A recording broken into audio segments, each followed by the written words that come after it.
Welcome to Cleveland, Ohio. It's a good-looking day, but there's something else a little bit more sinister, like it's cold here, and this guy's going to need a jacket. Meanwhile, it's 80 degrees or thereabouts back in Seattle, but today he's here for what we're here for. Mariner baseball at Progressive Field against the Cleveland Indians as we welcome inside here. Dave Sims, Mike Flowers, Root Sports Crew, Progressive Field, the site. First of three with the Tribe. Let's take a look at the Mariner batting order for this evening. And for manager Scott Servais leading things off, Aoki's going to be in the leadoff spot playing left field. He's reached base in 11 straight games. Then you get to the middle of the lineup. Cano 5 for 9 with a home run against Carrasco. Cruz 3 for 8 against Carrasco. Also Kyle Seager, a .413 hitter in this ballpark. That covers 16 games. And Chris Iannetta now has a .400 on-base percentage. And for Carrasco, see what he did last year. A 14-game winner, a 3.63 ERA. Yes, he's going to strike some people out. 216 strikeouts last year, only 43 walks. Carrasco, 29 years old, from Venezuela. His first hitter is going to be Nori Aoki. The Mariners have had success scoring a lot more runs on the road here in the early going, almost 6 runs per ball game on the road compared to just under 2 at home. And we're underway. Strike one to Aoki.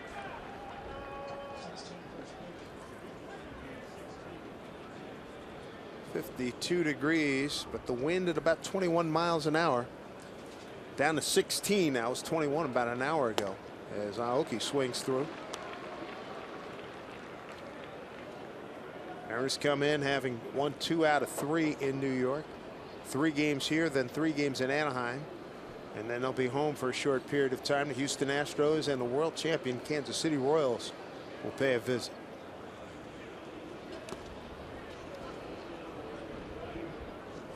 Yep, the heaters.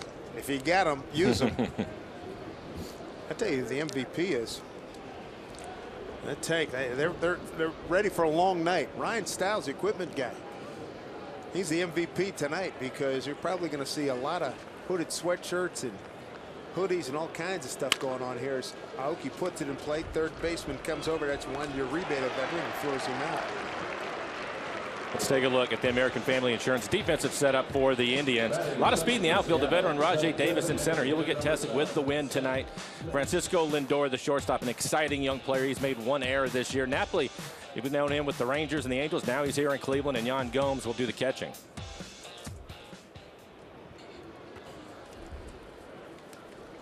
There's Carrasco. This is what he did in his last outing. 93 pitches, very economical in his 8 innings of work. And he has a good fastball. Again, he'll be 93 to 95. He mixing in a slider, his curveball, changeup. There's Seth Smith DHing tonight. And for Carrasco, a lot more success on the road. Here at home, he's 13 for 20, 13 and 23, and on the road, 21 and 15 overall. Smitty coming in 3 for 7 in New York with an RBI.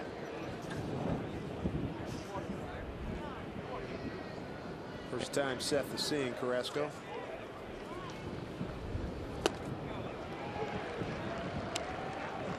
Oh, 2 hole. A couple of well-located fastballs. That last one, 94. The Indians have the shift on with Seth hitting.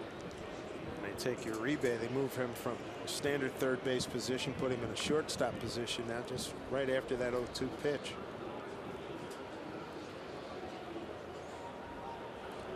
Pitch from Carrasco, misses outside. Alan Porter has balls and strikes today. John Tumpane is at first, Lance Barksdale at second, and crew chief Jeff Kellogg umpires at third. There's Allen. Last season against the Cleveland Indians, the Mariners went 3-4. Won 2 out of 3 here at Progressive Field. Here's the 1-2. Taken for ball 2.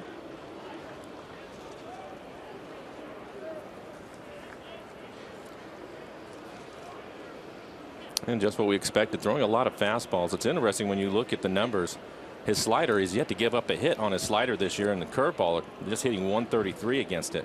His fastball, the league hitting 333. He's given up 3 home runs, all on the fastball. Outside, Terry Francona, the skipper for the Cleveland Indians, 56 years old. He's got the 04 and 07 championships under his belt when he was with the Boston Red Sox. 4th year with Cleveland, 8 years in Boston, 4 in Philadelphia, and a 2-time manager of the year in 05 and 08. Full count here to Seth.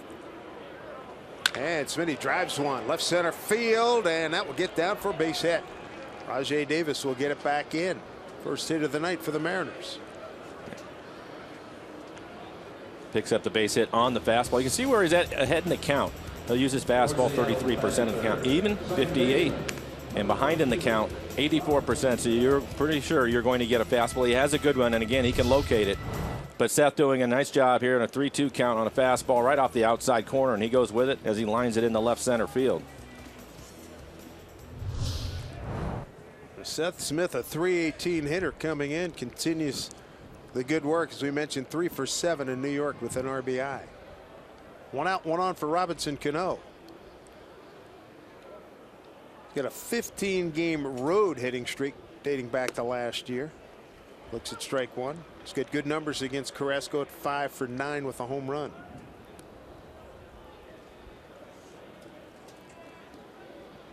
And he's dressed for the occasion. He's got probably that little Knights of the Shining Armor type of little like helmet type hat that he'll unfurl once he gets out on the field.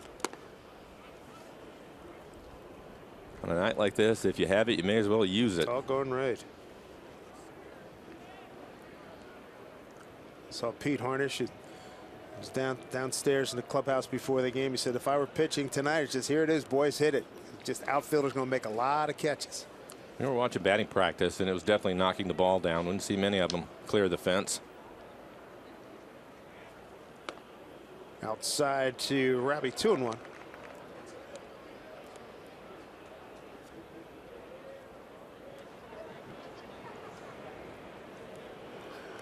Scott Service using that pillar there to provide some protection.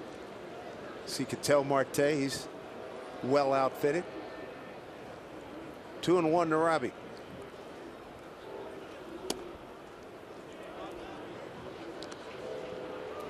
Take a look at the outfield here, Mike.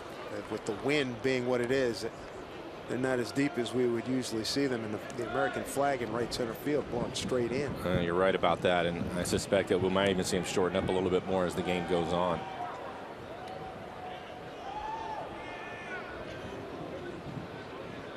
Three and 1 to Cano with a runner at first, 1 out. Out of play, full count.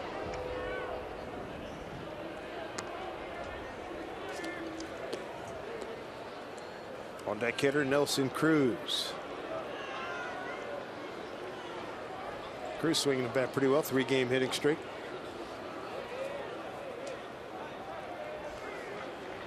Robbie went 4 for 12, knocked in 2 runs against his old team, the Yankees, in the Bronx.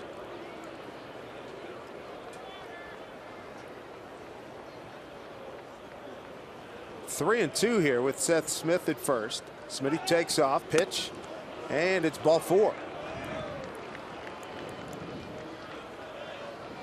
So the Mariners, with 1 out, have a couple of men aboard. And bring up Nelson Cruz.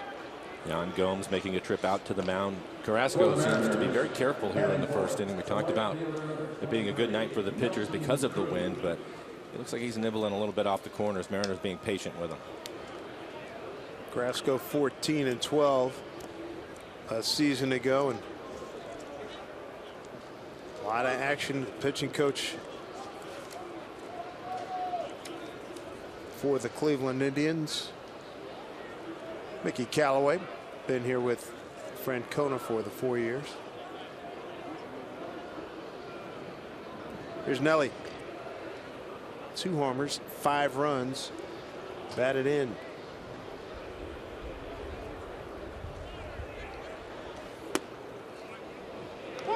It's a low strike call there. Cruz didn't like that.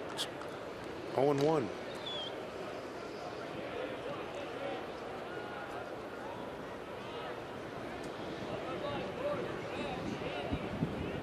Runners at first and second for the Mariners, in the threatening early here in Cleveland. Breaking ball. 0-2.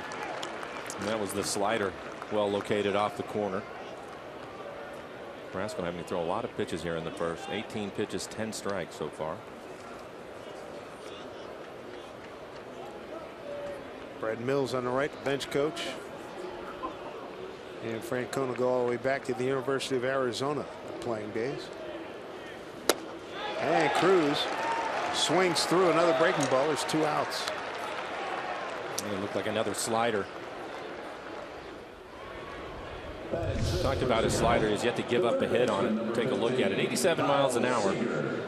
Again, down out of the strike zone.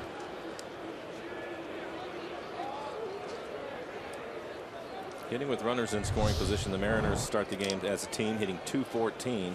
The Indians .218. So both clubs struggling a little bit in that department. See what Kyle Seager can do. Bad road for him. 0 for 17. He said he hit some balls in practice, batting practice, that just got knocked down here at Progressive Field. Scott Service talking about him. Says he's a tinkerer with his batting stance, a la Cal Ripken Jr. Kyle said, yep, looking at tape, film all the time. I tinker with just about everything, but he's got outstanding numbers here in Cleveland, as he does down in Texas against the Rangers. Couple of men aboard for him. Count goes to 1-1. And as a player, he knows, he's aware of those numbers, so that has to give him some confidence coming into the ballpark today. They really need to get him going. Kyle checking in today, just 119. 1-1 pitch. Taken for a ball, 2-1.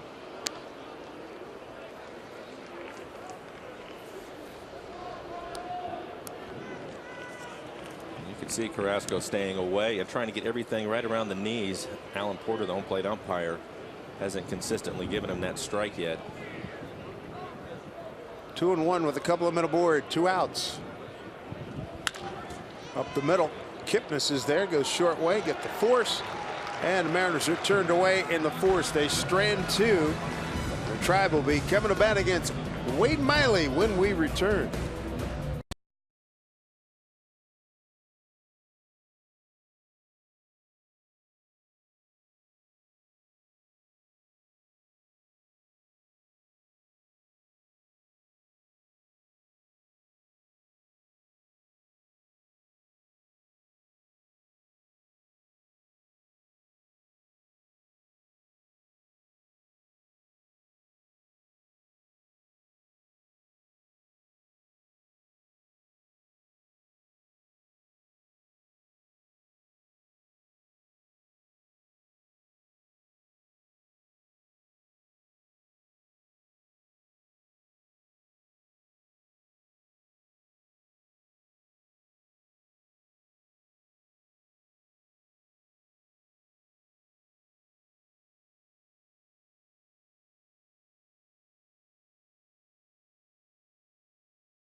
Making his debut here at Progressive Field, one of the few fields that he's not pitched in.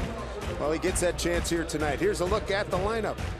For Terry Francona, leading off, a lot of speed, and Rajay Davis. 5 stolen bases so far on the year. Then you have Lindor, the talented shortstop, hitting third. He is a switch hitter, hitting against lefties this year, .381 average. And Santana has really struggled, also a switch hitter, but hitting just .111 against lefties, so hopefully Miley can take care of him.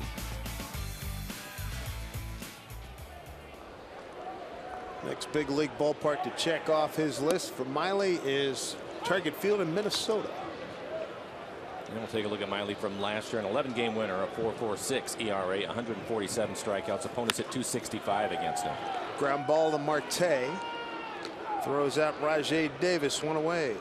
Let's take a look at the American Family Insurance defensive setup for the Mariners. Again, in the outfield, Martin is going to have a lot of communication tonight, helping the guys out on the corners. Marte has really played well at shortstop after making a couple of errors to start the season. And then Chris Iannetta, he will be tested in this series. The Indians like to run. That's what Miley did last year. Close to 200 innings once again. Face two-time All-Star, second baseman Jason Kipnis. Kipnis in his 6th season with the Cleveland Indians. Miley, a very fast worker, as you know, and cold night, the boys will really appreciate that. And especially if he's throwing strikes. Defensively, the Mariners have the shift on with Kipnis hitting.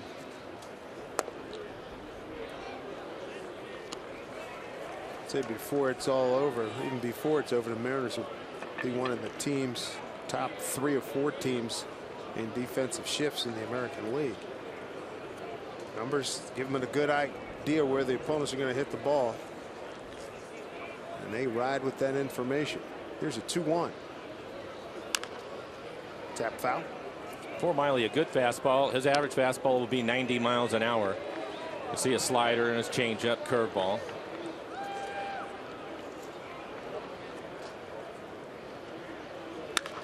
Back up the middle. Cano. Take that Marte, and they get him. That's a heck of a play. Marte ranging over behind the bag. Kipnis can't believe it. Dug out by Adam Lind. Here's another look. I think if he would have been able to get it there on one hop, had a chance to get him, but this will bounce a couple of times, and that second bounce kind of slowed it up a little bit. John Champaign is the first base umpire, and they're going to go. Take a look at it. I bet.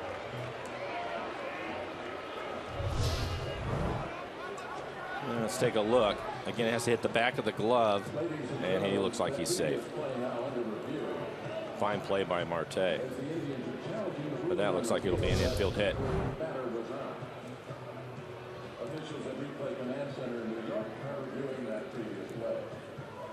Good range by Marte.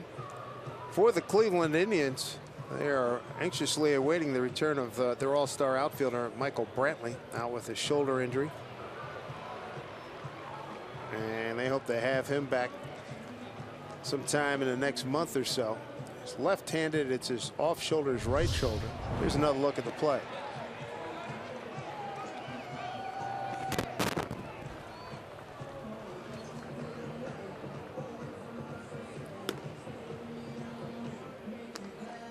He's in there. It'll be an infield hit. And looking at that for Kipnis, just his front toe touching the front edge of the base. I'm surprised that he didn't trip himself up. Lunging for the bag.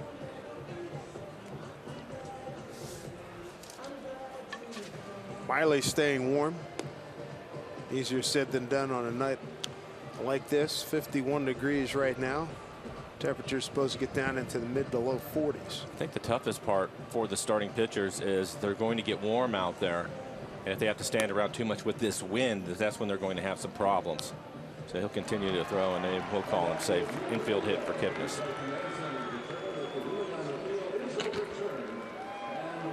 So the call's overturned. One out base runner for Cleveland. Only took him 1:39 seconds on the review. And that's going to bring up Francisco Lindor. Outstanding young shortstop for the Cleveland Indians.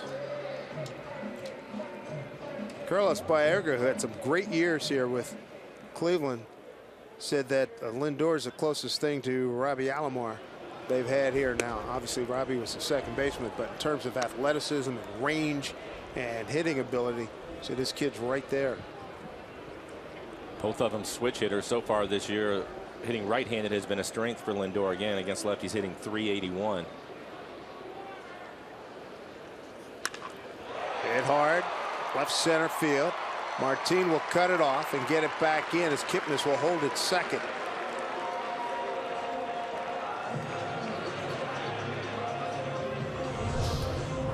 It's like a fastball, elevated in the middle of the plate.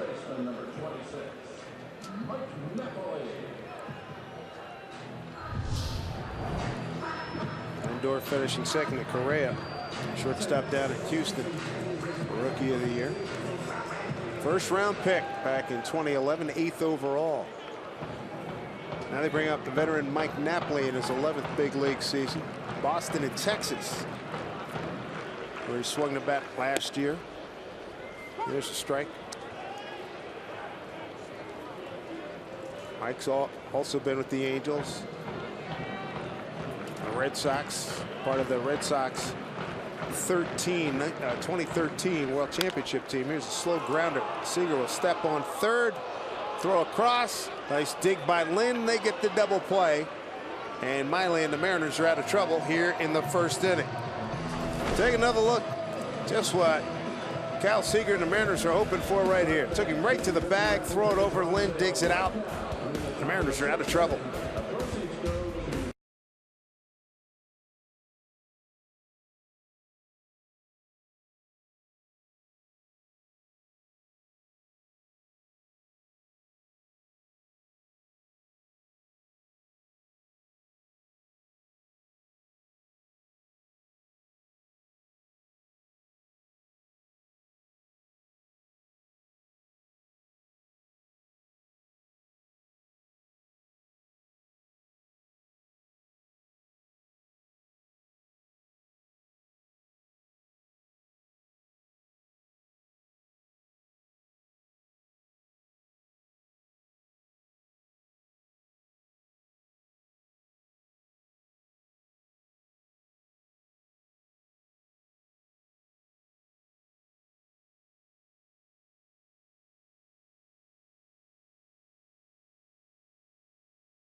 Cleveland, Ohio, and Mike, it's a good third baseman play here made by Mr. Seager. Yeah, he had to go to his left a little bit, and I think that his footing, his footwork was a little bit off right there, and that's the reason why he ended up throwing a sinker across the diamond. Again, we'll take another look at it. The ball is not hit hard, and he didn't want to go too far, so he ran past the bag, then he touched it. Most of the time, you'll just push off the base right there and make the throw across the diamond. But Kyle obviously wasn't comfortable with that, and a fine pick by Lind over at first.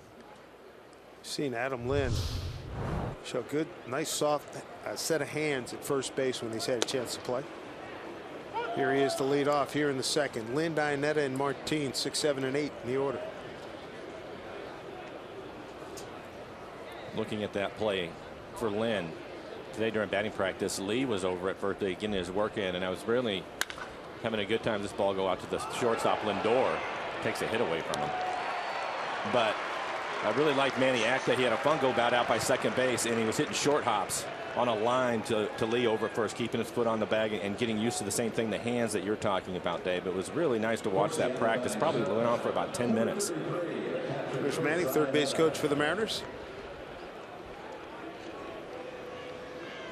One out here in the second. And I'll bring up Chris Ionetta. 3 for 7 in New York. 3 runs batted in.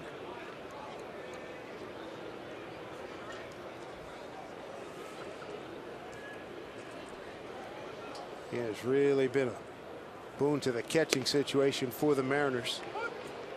It was on Friday night, a 7-1 Mariner win. He went 3 for 3, 3 runs batted in, a run scored, hit a 2-run homer in the 5th inning. He got a line drive home run off of Luis Severino into the left field stands at Yankee Stadium. Lines this one into the gap, and it hangs up there for Marlon Byrd, the veteran, to run it down. This season, for every Mariners hit, Fred Hutch will receive a donation for Mariners Care and the Kyle Seager vs. Cancer Foundation. Hits for Hutch is our way of supporting the life-saving research taking place at Seattle's own Fred Hutchinson Cancer Research Center. quick 2 outs. Brings up Leonys Martin.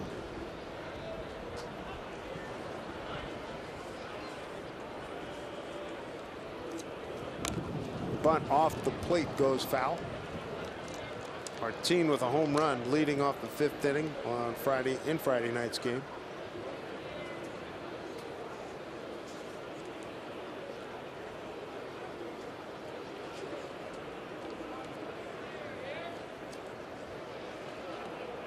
So far for Carrasco, 8 for 8 in first pitch strikes. Be ready. Chopper off the plate again. 0-2.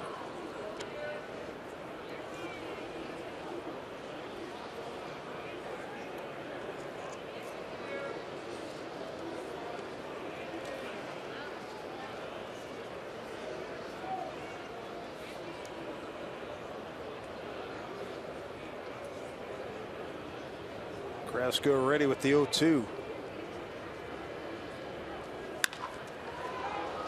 Fly ball left field. In his tracks Bird. And Carrasco breezes 1-2-3 in the second. When we come back, Wade Miley will face Carlos Santana, Yan Gomes, and Marlon Byrd.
Seattle Mariners baseball on Root Sports being brought to you by your local Ford stores.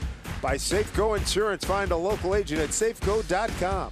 By T-Mobile, get major league coverage. T-Mobile has doubled its 4G LTE in the last year. And by the Emerald Queen Casino, the entertainment capital of the Northwest. Visit emeraldqueen.com.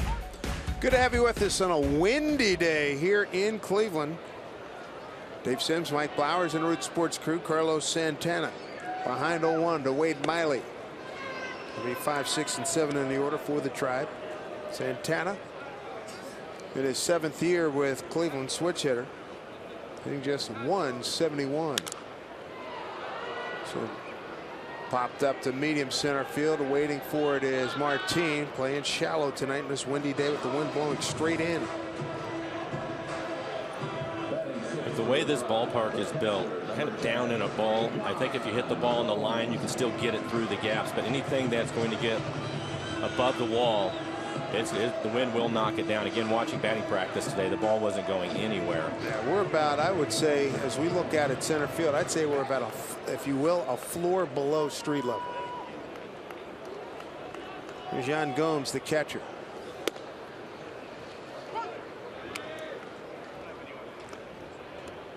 Yan out of Sao Paulo in Brazil, his 4th year.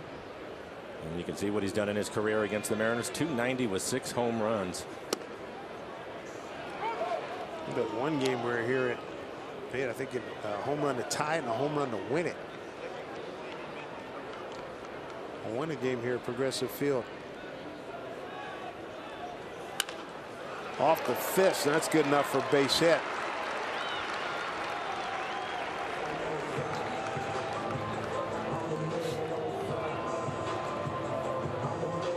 One out base runner brings up veteran Marlon Byrd. Take a look at it. Set up inside, probably going with a cutter, and it was able to jam him. He breaks his bat, but inside out swing. Just fights it off into right. Here's Marlon Byrd, late signee in spring training, been around.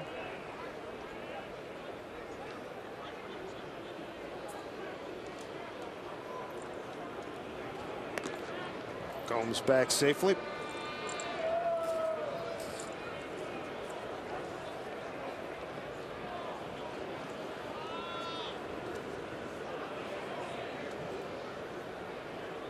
Jody Miley last year, 193.2 innings that he threw last year for Boston. 2 previous years he went over 200 innings. The Mariners would like that kind of productivity again. What kind of durability.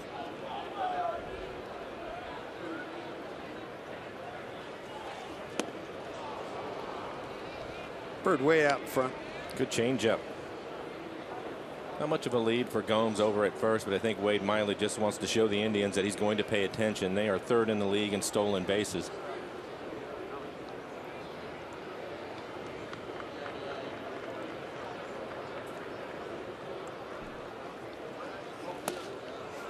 Going 2 to Marlon Byrd. Wade is throwing a lot of strikes. 19 pitches, 15 strikes.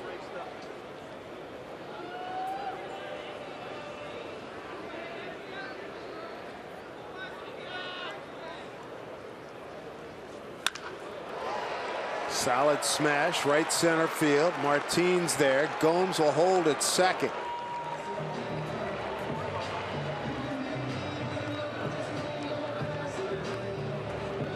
Tribe had runners at first and second with 1 out in the first. They do it again here in the second.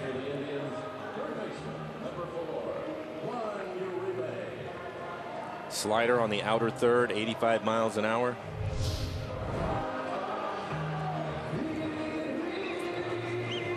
One out, 2 on to the 8-hole hitting third baseman, the veteran Juan Uribe, one of the all-time great good guys. Rockies, White Sox, Giants, Dodgers. Last year, Dodgers, Atlanta, and the Mets.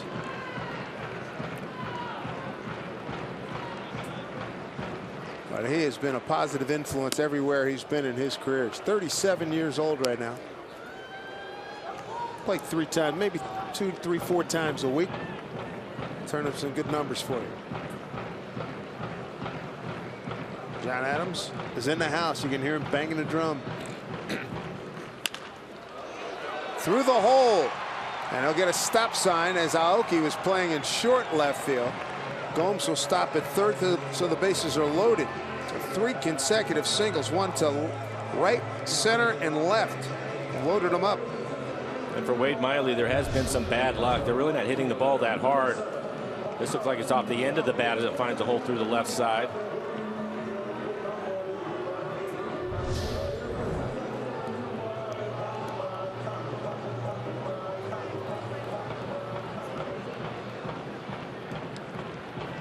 Bases are loaded. Gomes at third. You got Byrd at second and Uribe at first for Colin Cowgill.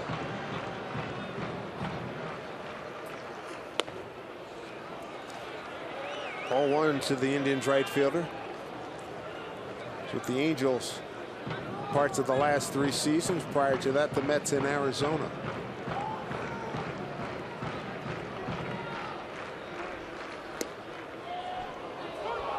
Back with a strike, 1-1.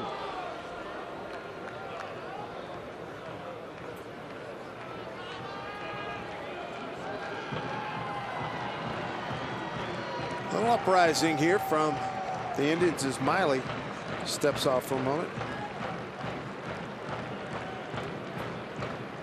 Mariners got out of the first with a double play there.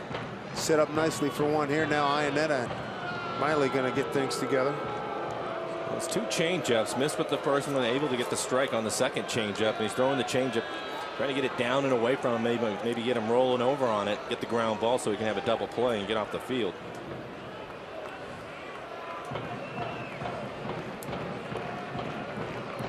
Needs a big pitch here. 1-1.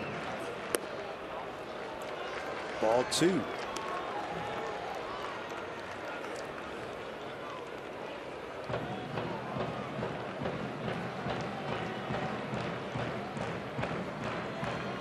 Stoudemire Jr., pitching coach, swing and a miss.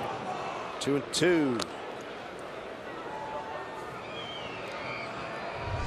Take a look at the swing on another changeup. 4 changeups in a row. You can see him reaching for it. That's the type of swing Miley wants him to have. So if he puts it in play, it's a ground ball. High fly ball down the line. It's going foul.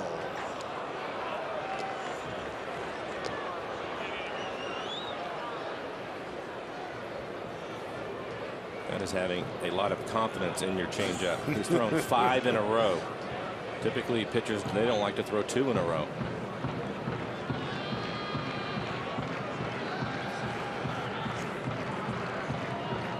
Big pitch. 2-2. Ground ball. Seager. There's one. There's Cano. There's a double play. Back-to-back innings. Kyle Seager starting double plays, and that was critical with 1 out and the bases juiced. They go around the horn, keep this a scoreless ball game.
I would agree. I think if you look, first of all, with Iannetta, we've talked about it with him in the past. He's been a high on base percentage guy, especially for a catcher. Last year, he had some struggles. He came to spring training, wanted to work on a few things to get back to where he was before. The main thing was not to get off to a slow start, which is what happened to him last year. His first month, he really struggled and had a tough time digging his way out of that. So fortunately, he comes over here to the Mariners and he gets off to a good start. Again, at the start of today, he had a 400 on base percentage. I like the fact that he talks about spring training and wasn't worried about the results of the at-bats, but the process he was going through and able to stick with it throughout the spring. And I think that's a big reason why he's been able to get off to such a good start this year. And then for Zunino, you have to feel good about him. I think the most important thing with Mike was, one, being able to relax and enjoy playing the game again. It was such a struggle for him last year. And I like the way that Jerry DiPoto handled that situation, and that was just to have communication. Scott Service as well during spring training. Mike knew the entire time that he was not going to make the ball club. They wanted to go to AAA. They had a plan in place. And fortunately, Dave, he's off to a great start. Couldn't be happier for him, because he came up with a lot of acclaim and then a lot of pressure and thrown into the fire. And his batting averages did nothing but spiral downward. 214, 199, 174. Played 295 big league games. You probably should have played at least that much in AAA to be, I mean, in the minor leagues in a more perfect situation. You know, you're right. The organization, sometimes you'll see that happen because they really don't have a better option or a better choice. And I think for Mike, showing the power that he had and the job that he did behind the plate, you were hoping the other parts would come around. But for him, the same thing. You start to get into that hole, and you and I talked about many times, Dave, the strikeouts is what killed his average. Too many strikeouts for him. So hopefully that is something. Obviously, he's off to a much better start in AAA. I think the plan, as long as everybody stays healthy, he stays there all year. Marte puts a barrel to it down the line. That is a foul ball. Mike, of course, got everybody excited in 2014. 22 homers, 60 runs batted in. But then you look at the strikeout totals, 158 strikeouts in 131 games in 2014, and last year 132 Ks in 112 games. So Iannetta, the best thing that happened in catching situation here. And now you got Mike getting the work that he needs down in Tacoma. Marte, Aoki, and Smith 9-1 and 2 here. Scott Servais very happy. He was a guy that player development guy for a lot of years. As Marte walks out, he likes hearing those reports about the progress being made by Mike Zunino. Second walk issued by Carrasco as we get back to the top of the order now. Aoki.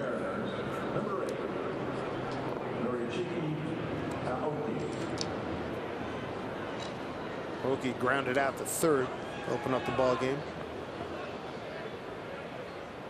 Uribe, the third baseman, playing in on the grass, trying to take the bunt away from him.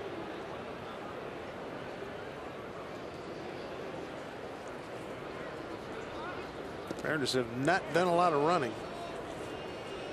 Just 3 for 7. Marte 1 for 1. Martin is 1 for 2.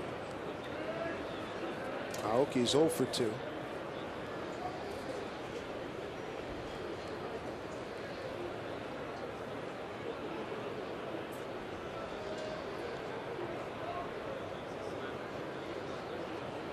Long hold by Carrasco.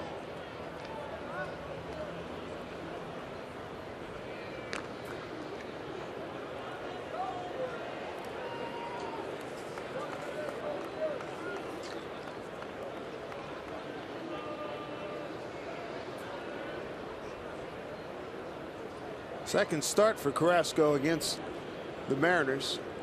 April 8th of 2011 at Safeco Field. Got a win in a 12-3 Indians victory.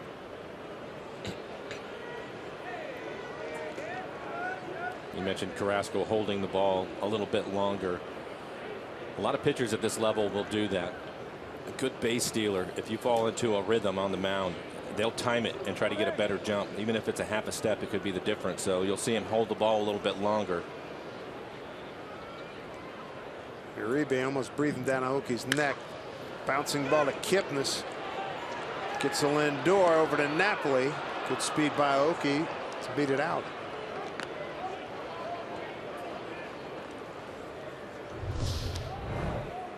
See Kipnis, he started to come in on it, had to give up some ground, and that was the difference. That's the reason why they weren't able to turn it. Brings up Seth Smith. Worked the count full in the first inning and then singled to center.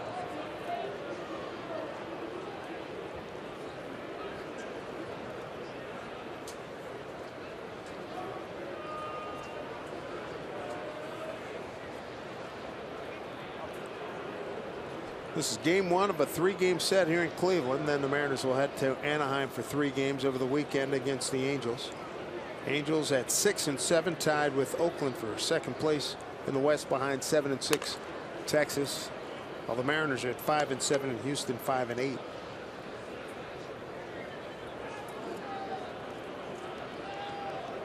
And the Indians in the shift right now. Davis, a center fielder, shading towards left center.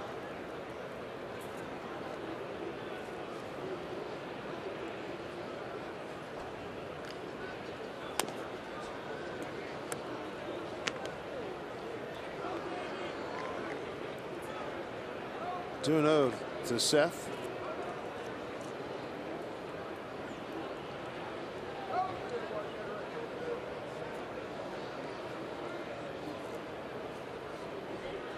Good count for Seth. We got Robinson Cano, Nelson Cruz waiting their turns.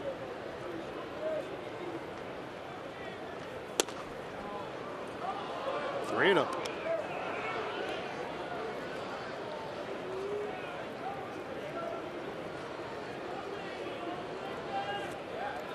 There's Robbie. Walked his first time up. Carrasco went full count on Smitty in the first inning. Gave up a base hit. Went full count to Cano and walked him. Got Cruz on 3 pitches.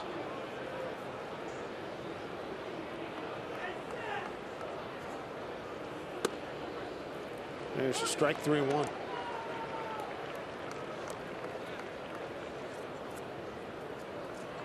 Left-handers hitting against Carrasco entering today at 261. Right-handers at 192.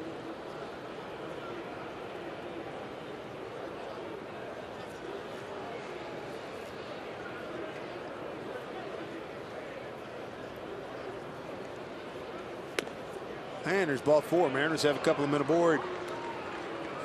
Third walk by Carrasco.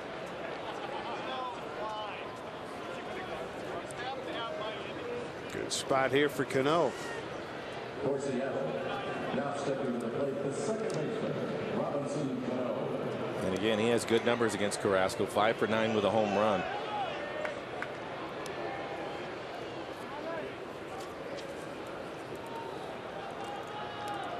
Robbie likes swinging it here at Progressive Field. A .326 batting average over the course of his career. 14 homers. 47 runs batted in against the Tribe. 5 of those home runs here.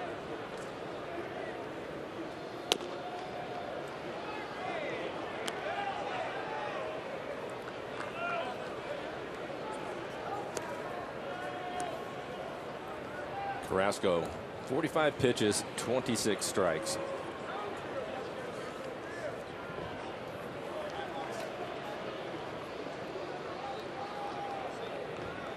Here's the 1-0. 1 out, 2 on. Count going to 2-0. Mariners have been patient today, and I think that's a good idea. When you look at the Indians, one of the places that they've really struggled has been out in their bullpen. They have a .497 ERA. That's 14th in the American League. So you'd like to get Carrasco's pitch count up and try to take advantage of that.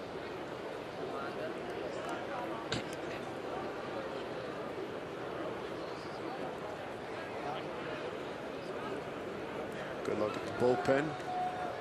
Robbie's got a 2-0 count.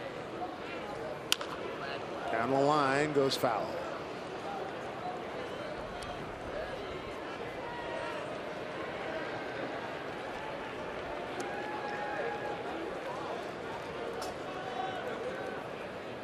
Not that many people here at the ballpark tonight braving this.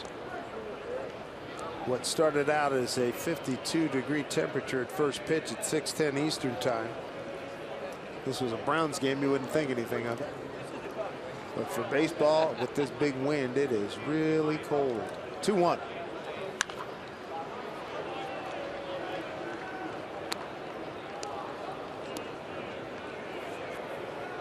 Two and 2 to Robinson Cano. That's the fastball he wanted. Elevated a little bit, middle away.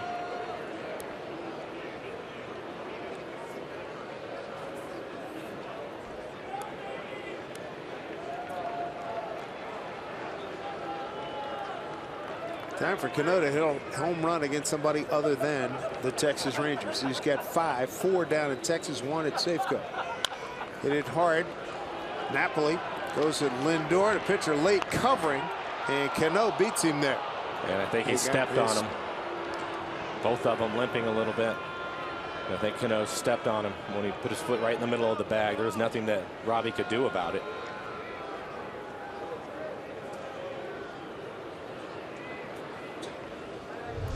Two outs, runners at the corners.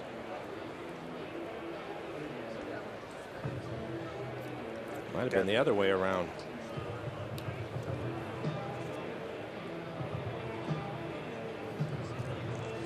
Got the outside of that right foot. Yeah. See if Cano steps on him. Maybe the other way around. Yep. Ooh, there's roll. There's your roll. Yeah. Carrasco stepped on Cano. Let him throw a few. And everything's worse on a chilly night, right? It is.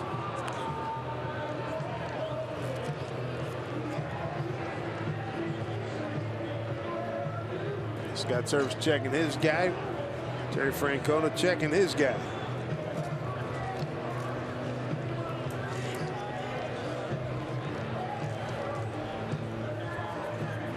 And I don't know if Cano has tape on his ankle, but if he doesn't, when he comes in off the field, they will tape him up, I'm sure. So 2 outs. Aoki at third, Cano at first for Nelson Cruz, who struck out on 3 pitches.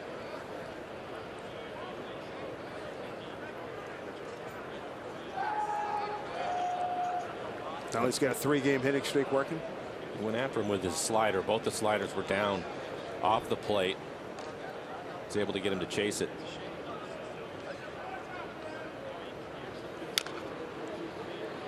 Strike 1. Because of the wind, the outfield straightaway not deep. And you got the second baseman Kipnis shading towards the bag up the middle. Wind blowing in. American flag in right center field, blowing almost towards right at us behind home plate. 0-2.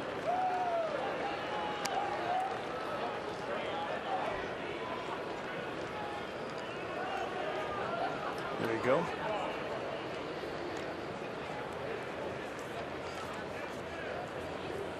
Oh, and 2 count for the second time for Nelson Cruz.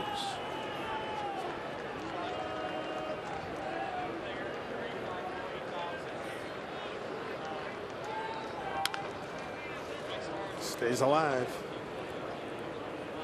Back to the slider again. Not a surprise. When you look at his slider, he has a good one. He's not giving up a hit on his slider.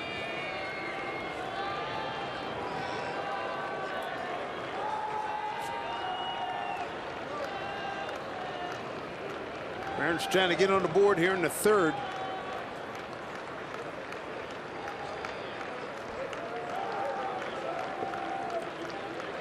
Oh, 2 pitch. Struck him out. Throw it down to first. That'll do it. Couple of Ks for Nelson Cruz. 3rd inning done for the Mariners. No score here in Cleveland.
Check out the Big Fish Casino. Big catch and a couple of double plays, Mike. Very helpful. Now started by Kyle Seager both times. You can see him step on the base and cross the diamond. A nice pick by Landover at first.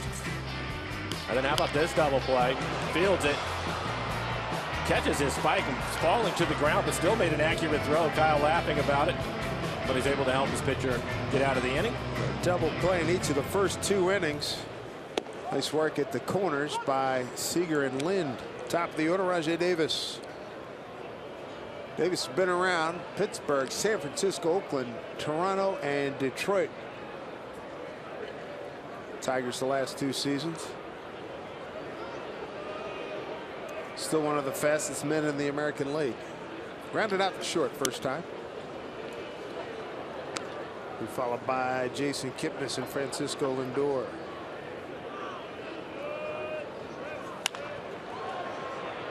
Down the line, hooking foul.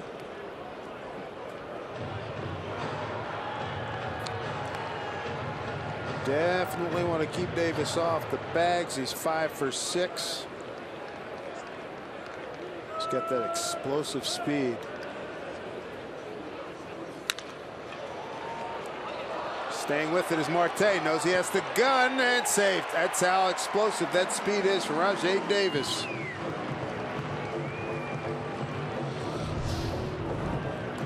In between hop, kind of comes up on him a little bit, hits him in the heel of the glove, recovers quickly.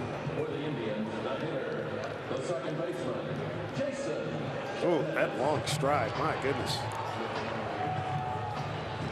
Good base hit. 5 stolen bases on the year for Davis. Be aware. 6 hits already for the Tribe. Here in the 3rd, here's Kipnis. He got an infield hit his first time up. Interesting. A load that he starts with the bat parallel to the ground before he puts it upright. Showed bunt, and there's a strike. And you can see the shift.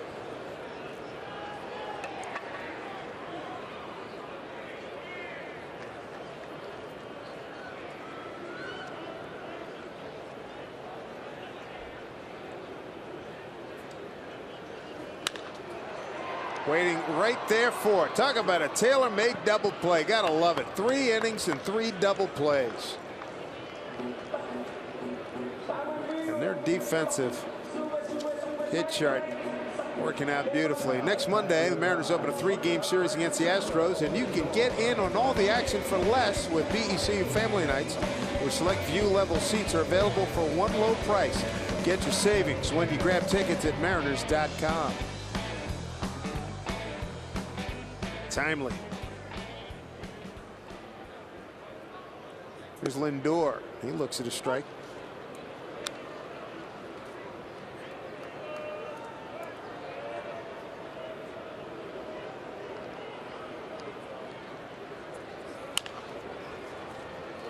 That's a foul ball.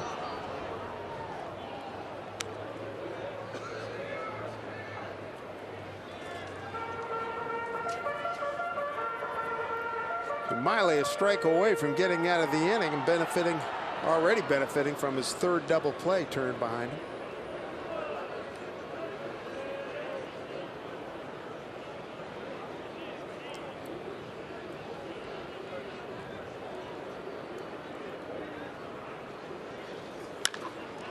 Hit well right field, long run. Cruz not going to get it into the corner. Lindor can run, and he will shut it down right there with a double with 2 outs. How big was that double play? 3rd double of the season for Lindor. He's 2 for 2 tonight. Good 2-strike hitting. Well, we talked about him at the start of the game. That's on the curveball. Hitting .381 against left-handed pitching. He is a switch hitter. If you're going to hit for that high an average, you have to use the entire field. And you hit that ball down into the corner. Here's Mike Napoli.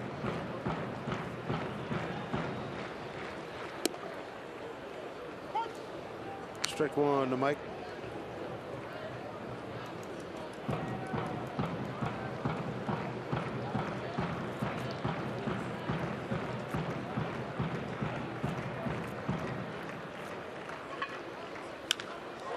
Napoli to center field, turns Martin around, and he's not going to get it. Bounces on the track off the wall out there, an RBI double, 1-0 Cleveland.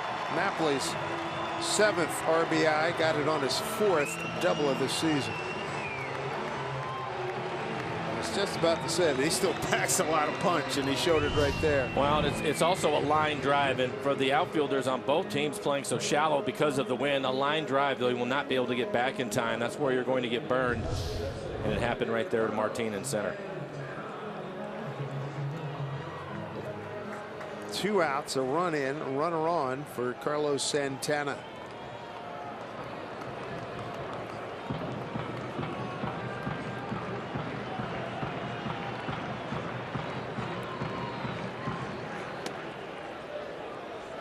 Ball 1, Santana. Fly to center his first time up. 40 pitches for Miley, 31 strikes.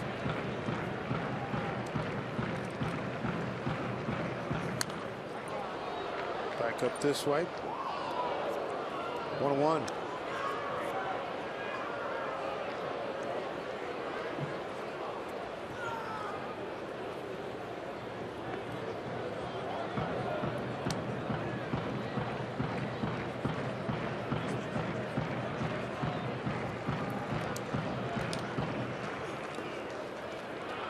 Nice job by Iannetta, keeps it in front. 2-1.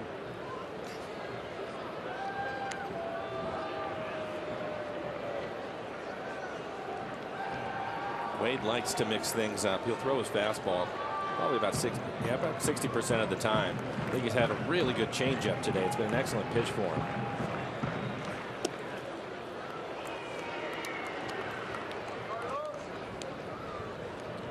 He's behind here, 3-1.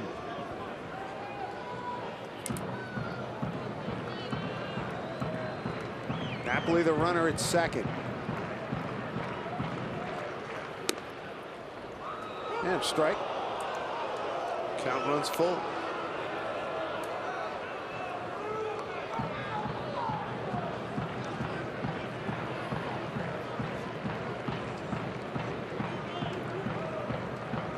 John Adams has been coming here for many years, banging a drum out just below the video board, left center field. There's John. 3-2 pitch from Miley with 2 outs. Fly ball deep to right center field. Cruz makes the catch. Big Nelly runs it down. Hung up in the air for him, helped by that wind too. That's aided and abetted by the wind. You gotta love it. And Nelly took a really good course. Tribe gets a run and leads 1-0.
All right, Angie, thank you. I love it. Watching from his high chair. Love it.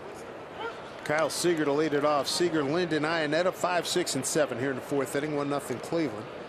RBI double Mike Napoli in the bottom of the 3rd. Slow start for Seager. That means some people down the road are going to be paying. There's a good start right there. Base hit going the other way, and that breaks an 0 for 18 for Kyle Seager.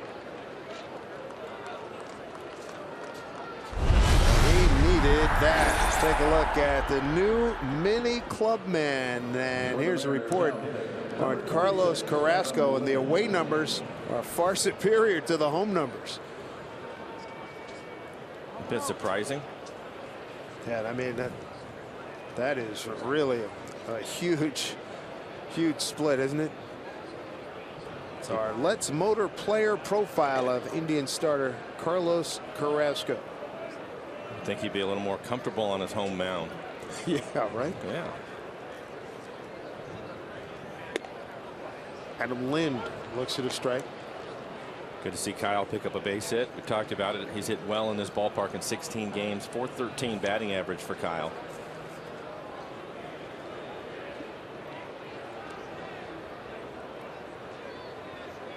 You've Lind the entire left side of the infield, and he goes straight away center field. Wind knocking that one down. Rajay Davis was ready to go back, and wall of wind pretty much knocked it down.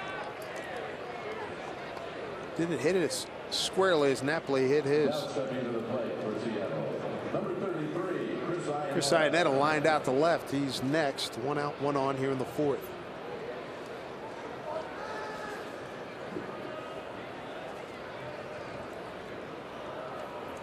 Mariners looking forward to being home next week. 3 with Houston, 3 with the world champion Kansas City Royals. The day off in between.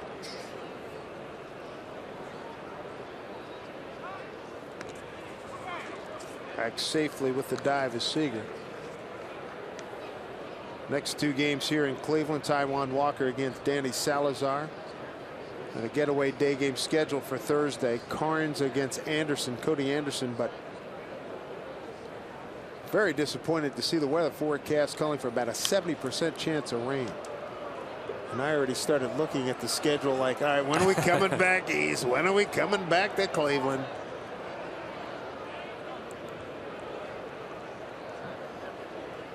And there is a break at the end of July. We have a day off before Pittsburgh and a day after Pittsburgh. We play a 2-game set. Tuesday, Wednesday. So I just got to take a look at the Cleveland schedule. High fly ball into the corner. Bird is there. Make the catch. And there's 2 away. The Mariners host the Houston Astros Tuesday, April 26th at 7:10. And after the game, 5,000 fans going to take home a bag of potting soil courtesy of Cedar Grove. Visit a Mariners team store or mariners.com for tickets.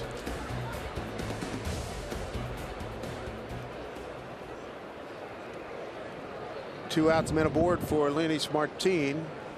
Uribe, the third baseman's in about 3-4 steps on the grass. Lenis flied out to left to the pitch outside, ball 1. Martin in his first at bat tried to bunt.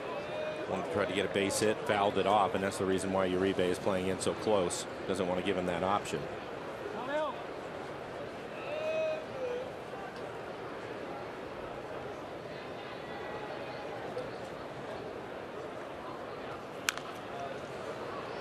One.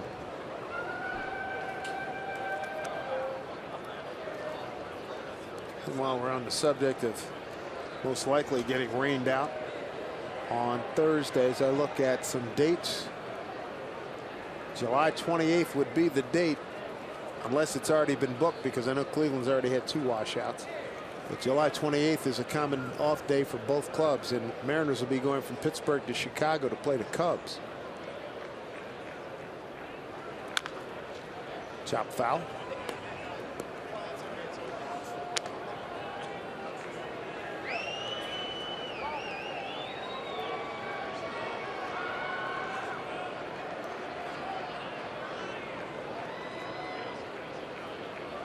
Ken Griffey Jr. will be going into the National Baseball Hall of Fame and Museum on the 24th of July. That's the Sunday prior. 2 outs, man at first. Martin, a 1-2 count, back safely at first to Seager.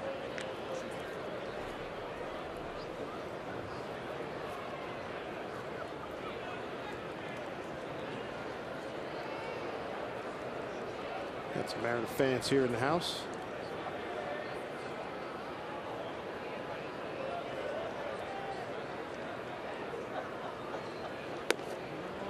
Looked inside and missed. 2-2.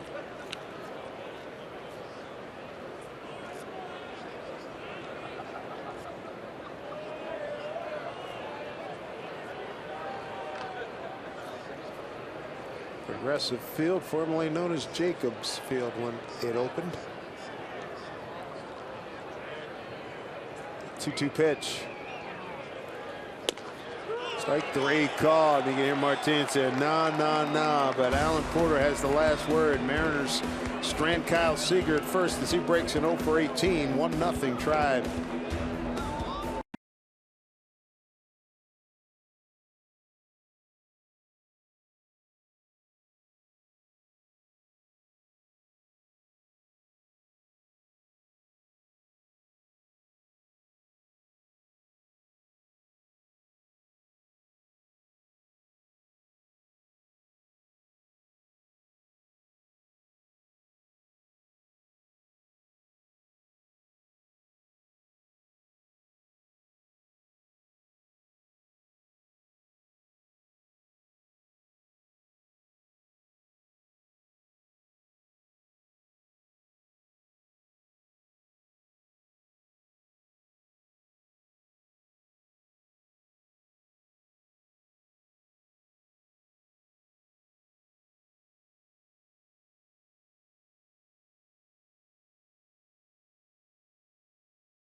That is the prize, though, being able to follow you and not being blocked. That's a prize, Angie. Thank you very much.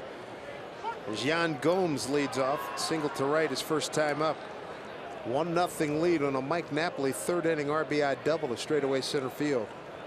Scored Francisco Lindor, who had doubled right before him. And for Miley, he's had good command of his fastball today. I think his changeup has been his best off-speed pitch. He has used his curveball and slider. See 47 pitches for him, 36 strikes. Cano playing right up the middle against Gomes. A swing and a miss. Strikeout for Wade.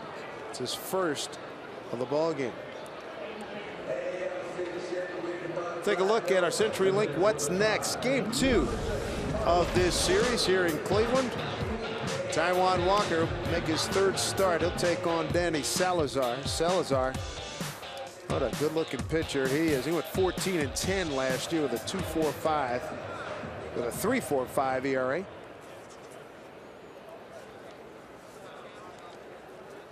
Marlon Byrd down the line, foul.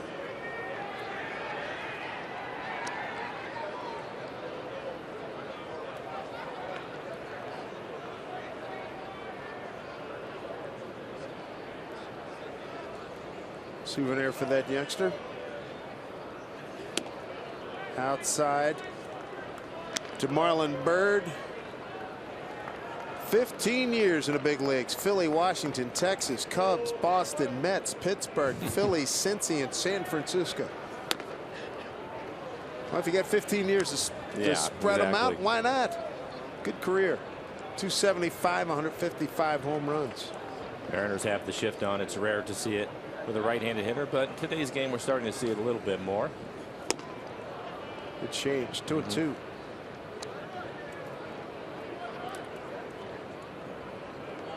That means Mr. Byrd has a lot of luggage tags.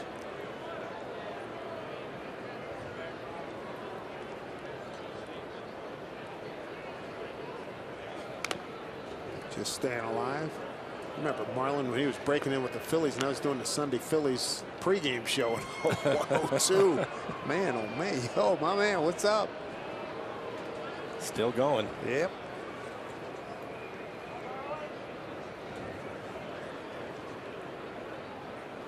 Cano now on the third base side of second. A line drive, base hit, left field. Marlon Byrd is 2 for 2. And the Indians have had a base runner in all 4 innings. It's 9 hits. And we'll take a look at it. Well located pitch. I think you have to give Marlon some credit for that base hit. Let's see if the other trend continues. See if Miley can get another double play. He's had a double play in each of the first 3 innings. Time called.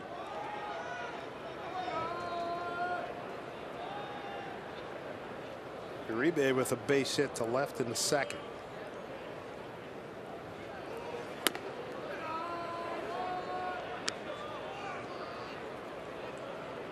A run on 9 hits for the Indians. No errors, 4 left. No runs, 2 hits for the Mariners. They've left 5.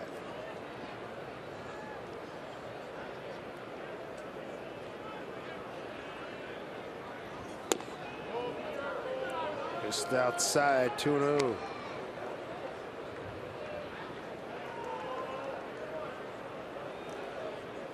Third start of the season for Miley. No decision at Texas. Saw Texas again 6 days later on April 12th and took the loss. And he's behind here 3-0. One of the things that we have talked about is how quickly he likes to work. And I think in the game today, when he's had base runners, he has slowed down a little bit. It's something I talked to Mel Stottlemyre about, and that's what he wanted to see so that he could stay away from the big innings. Uribe green lighted at 3-0.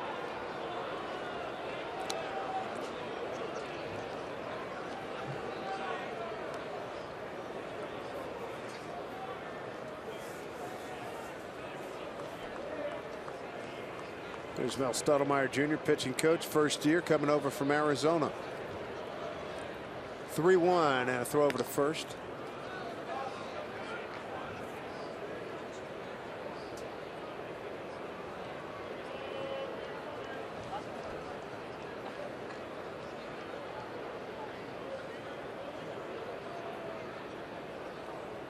Three-one pitch.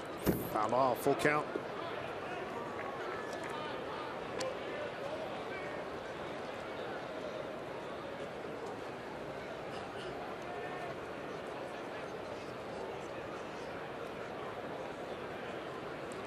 Athletics are playing at the Yankees. Yankees lead 1-0, bottom 1. Mets over the Phillies 2-0. Blue Jays, Orioles, no score in the second. Rockies, Reds, no score in the second.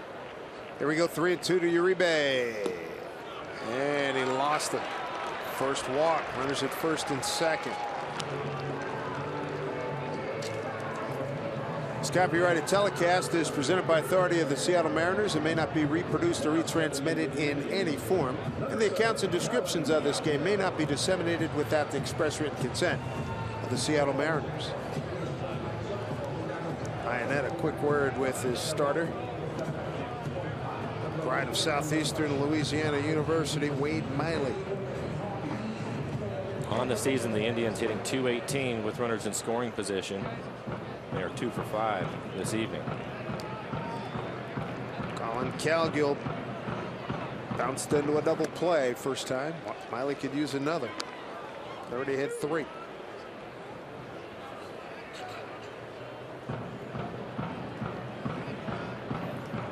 Playing him straight up.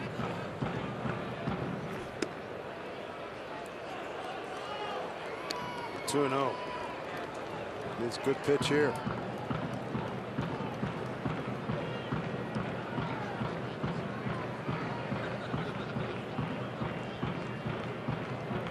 Miley behind in the count. 2-0. Make it 3-0. Back-to-back 3-ball counts here.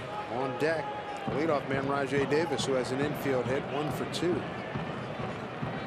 See the concern on the face of Mel Stottlemyre Jr.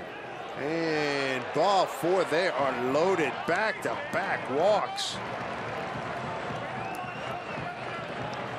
And Mel Stottlemyre out of the dugout.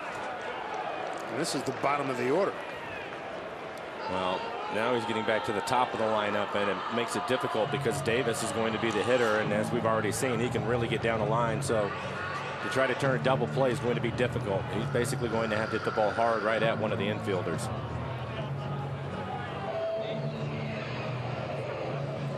Rays and Red Sox no score. Top of the first.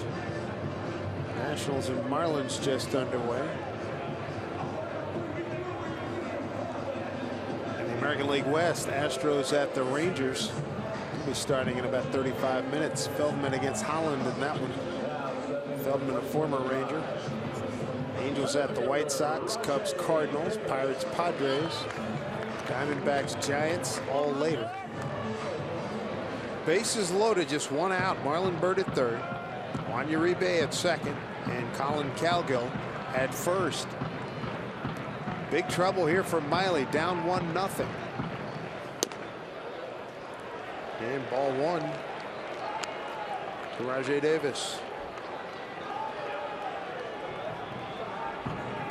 Inning started with Gomes striking out on 3 pitches. Base hit to Byrd, then a walk to Uribe, and Cowgill walked on 4 pitches. Well, he's lost the field. 2-0. It's on his fastball. His fastball command has left him. First 3 innings throwing a lot of strikes. Now he's having a tough time. Mike Montgomery getting loose in the bullpen.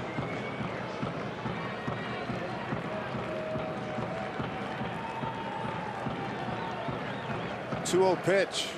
Swing and a miss.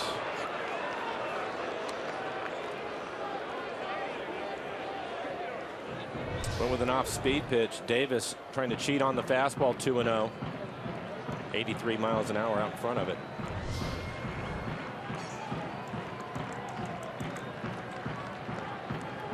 Need an atom ball right at the shortstop. Nope. 3-1. Critical pitch coming up here. On deck, Jason Kipnis, 1 for 2.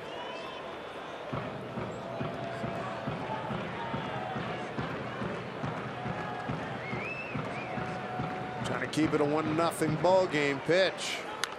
Hit the other way, full count.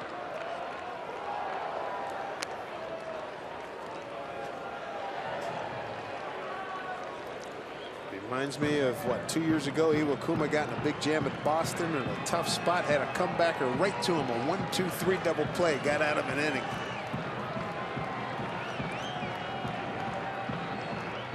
Three-two pitch from Miley. Foul ball.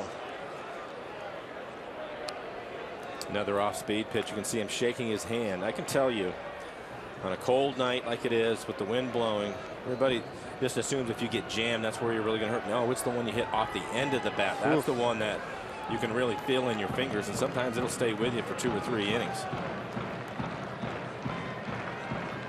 There we go. Do it again. 3-2. Bases loaded. 1 out. Pitch. Walked him. 3 consecutive walks. 2-0 lead for the Tribe and RBI for Davis. That'll be his 3rd. Scoring on the play, Marlon Byrd. Everybody else moves up. Uribe to 3rd. Cowgill to 2nd. Felix walking a run. back in the opener, season opener. Felix struggling with his command from the start of the game. That hasn't been the case with Miley today. First 3 innings, he was really throwing the ball well, and now it's just left him. Kipnis. Next pitch down and away. Here's your pitch count for the game and for the inning at 27. Number 28 next.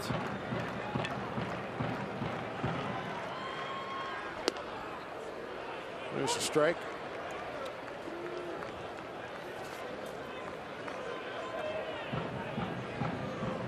And then moved around. Uribe at third. You get Cowgill at second. Davis at first. Pitch. 2-1.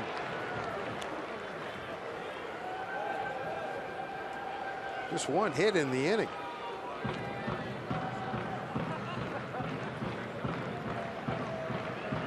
Two-1 to Kipnis. Did he go? He did, as they checked down to crew chief Jeff Kellogg, who said he did go. 2 balls, 2 strikes. Kipnis didn't think so.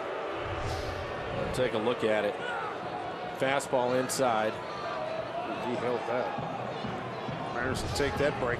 See if we can get him out here.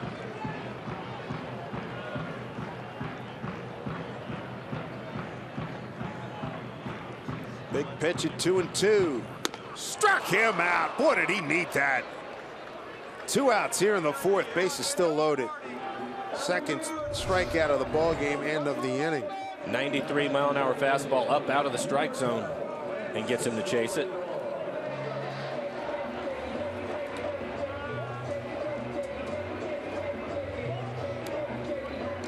Now you got to deal with a hot hitter, nowhere to put him. Francisco Lindor single, a hard hit single to center, and a double to right. And that was on an 0-2 pitch.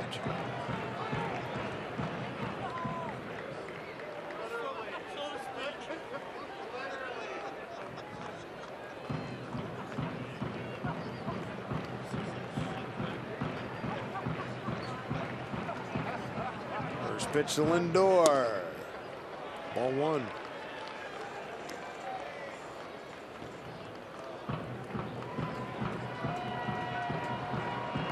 A lot of pitches for 4 innings.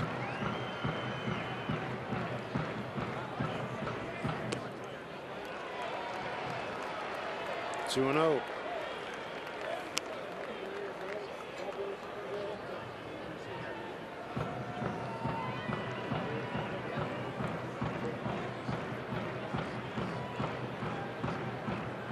Two-0 pitch. Lindor looks at a strike.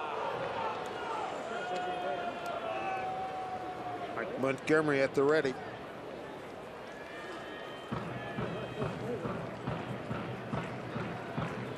Scott Service's facial expression pretty much says it all.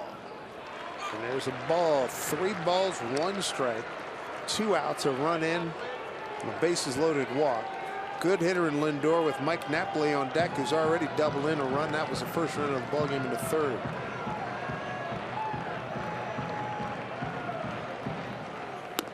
Oh boy, walked him in. Good grief. On the fastball again. 4 walks in the inning. Oh my goodness.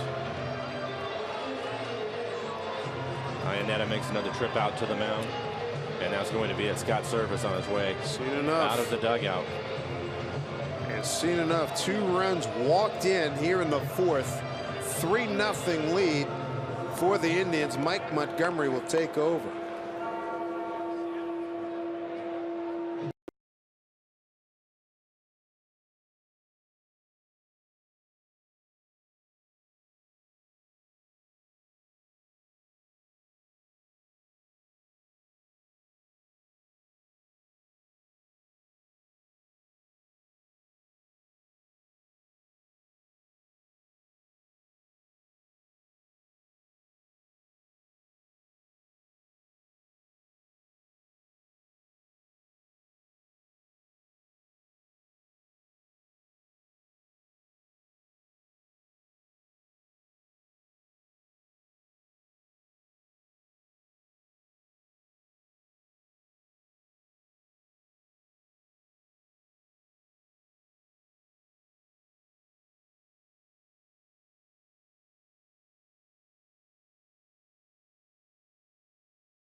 Sports being brought to you by Safeco Insurance. Find a local agent at safeco.com. By BNSF Railway, sponsor of the BNSF Blast. And by your Northwest Buick GMC dealers. A lot of wind being dealt here in Cleveland. Blowing straight in. But the Mariners have had some problems as we look at some of the scenery downtown here, site of the Republican National Convention later on this summer. As Wade Miley has taken his leave, he's walked in 2 runs here in the 4th inning, a 3-0 Cleveland lead. And for Wade tonight, 3 2/3, 9 hits, 3 runs, all of them earned, 4 walks, all of them in this inning. A couple of strikeouts in this inning also, 81 pitches, 50 strikes.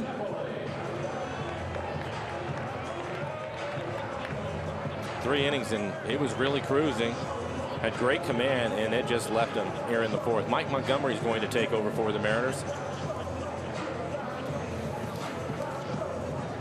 This will be his 5th appearance. ERA right at 6 in 6 innings. He has 6 strikeouts. Opponent's hitting .261 against him. Good fastball, 94, 95 miles an hour with a curveball and occasional changeup.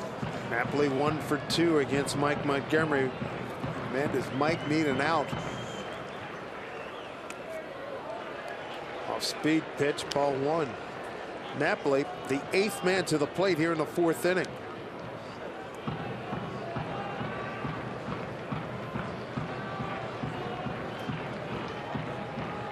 Cano playing up the middle against Napoli.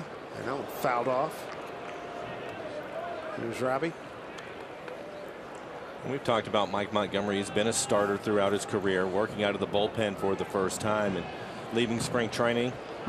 It's just going to be a matter of whether he was able to do it and come in and throw strikes. Well, he's going to need to do that now. In 4 outings, I thought he really did a nice job of that. One of them he struggled. 1-1 to Napoli. Ball and 2 strikes. Opportunity for Montgomery to make this ball club with the arm injury to Charlie Furbush. He's been a stalwart lefty for the Mariners. Nuno made the club no problem.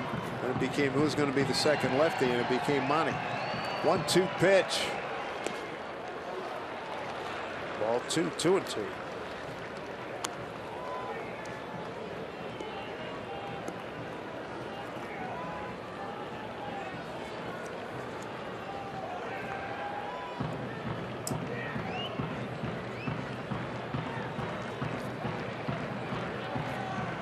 Two pitch to Napoli, and the count has run full. On deck, Carlos Santana. He took Cruz to the track in right center field his last time up. He's 0 for 2.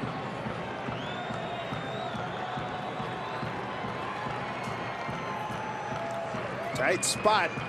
Payoff pitch. Bases loaded. 2 outs. Runners move. Ball swung on and hit the Seager. Takes his time, throws across, and that'll do it. 2 runs on 1 hit. No errors, 3 left. It's a 3-0 Cleveland lead.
After the game from Mariners postgame presented by Delta Airlines as you get a good look at a Cleveland landmark, the Terminal Tower.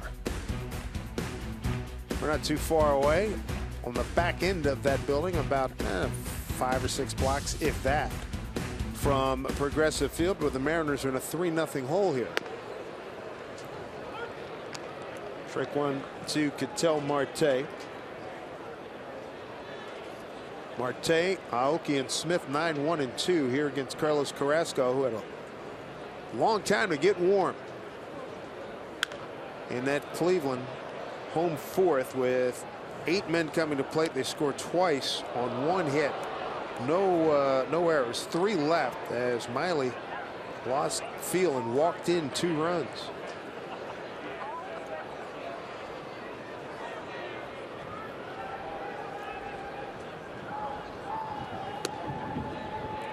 And now that he has a 3-0 lead, I wonder if he'll be more aggressive with his fastball. He's been trying to nibble off the edges with his fastball today. He's had a pretty good slider. Just 2 hits by the Mariners so far tonight. First inning single by Seth Smith. A leadoff single in the 4th by Kyle Seager that broke an 0 for 18.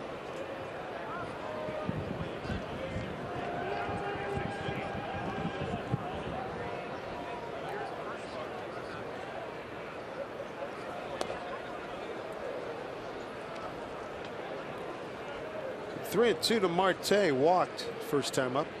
Carrasco's walked 3, struck out 3. Oki on deck. Swing and a miss.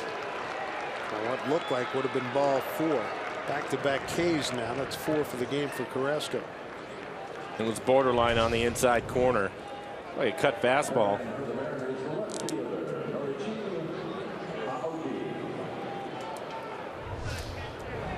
They'll bring up Nori. Ground out the 3rd, reached on a fielder's choice, 0 for 2.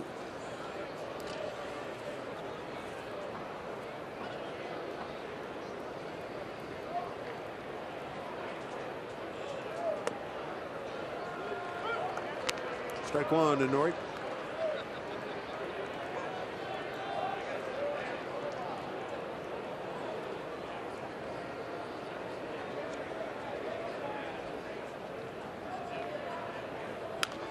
Slash foul 0-2.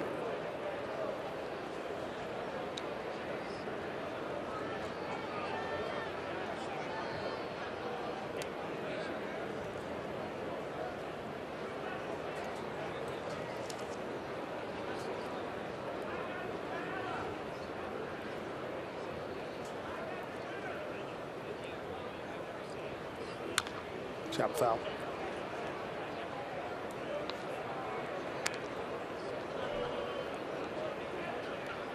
Looking forward to watching more of Aoki. We've seen a lot of good things already in his limited time here with the Mariners, and during his course of his career here in the big leagues.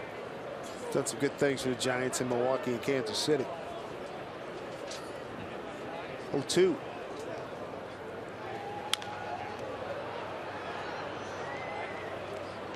He fights like the Dickens. He's not going to get. He's not going to strike out. No, he has great bat control.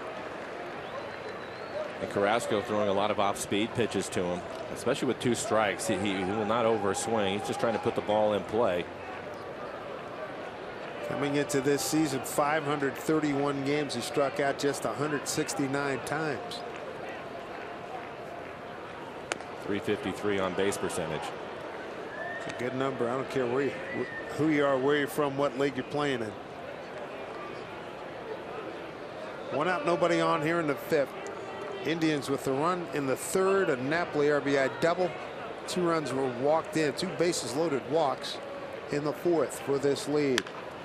Put it in play. Here's a backhand by Lindor, and he got him. Nice play. 2 outs. He is a good athlete. He shows a lot of range and a strong throwing arm. With all of his momentum going out to left field, still able to throw it on a line across the diamond.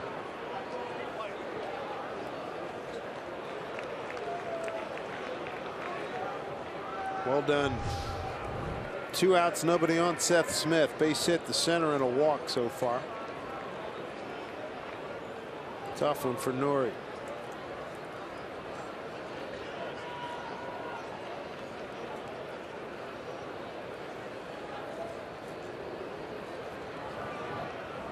They move Kipnis into short right field, and the shift that just about everybody puts off for Seth Smith.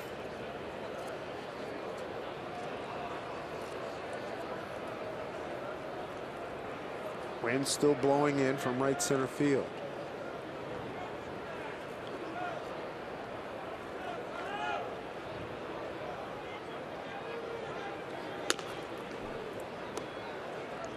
Two and 0 the count.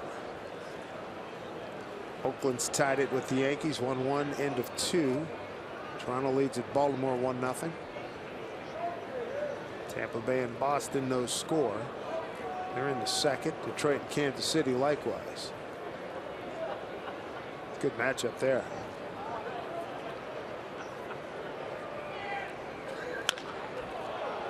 Center field for Rajay Davis. Barely had the move.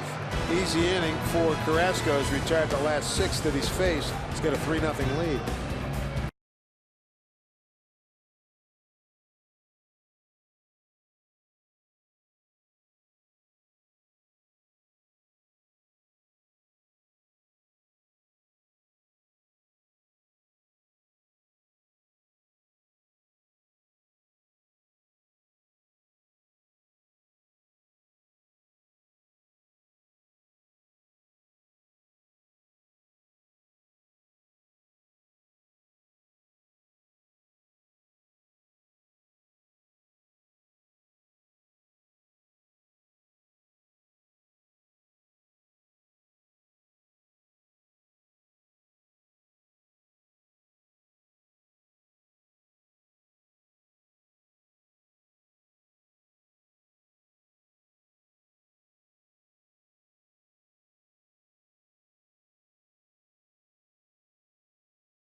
Seattle Mariners baseball here at Root Sports is brought to you by Shag, where your friends live, by the Honda Dream Garage sales event, now at your Honda dealer, and by Frontier Communications, providers of next generation FiOS TV and internet.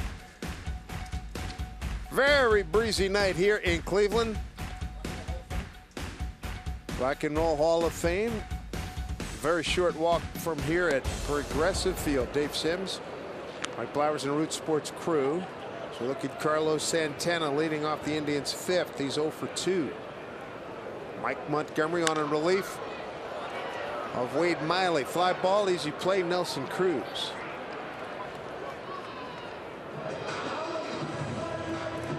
One away.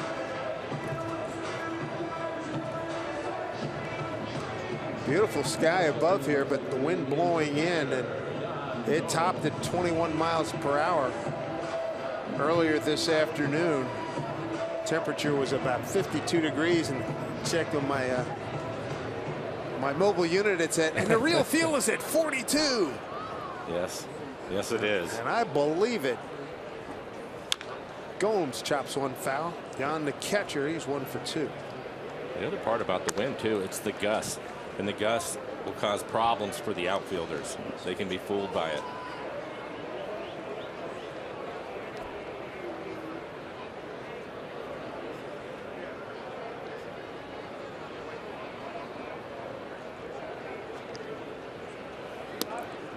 Montgomery settling into his role coming out of the pen. They had a Gomes 0-2. Learning experience every time out for him. He had to come into the game when the bases loaded. Seager will cut this off. Throws out Gomes.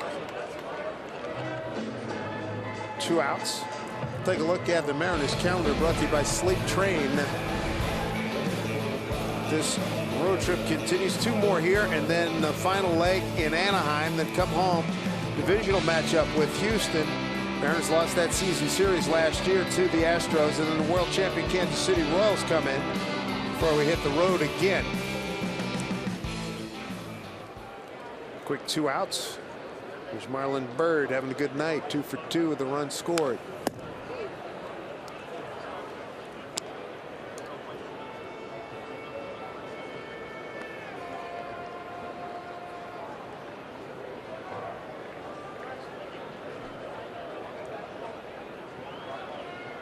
A 1.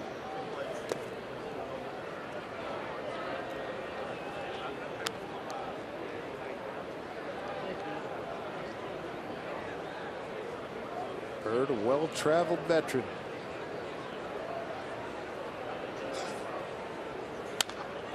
Slaps this one foul.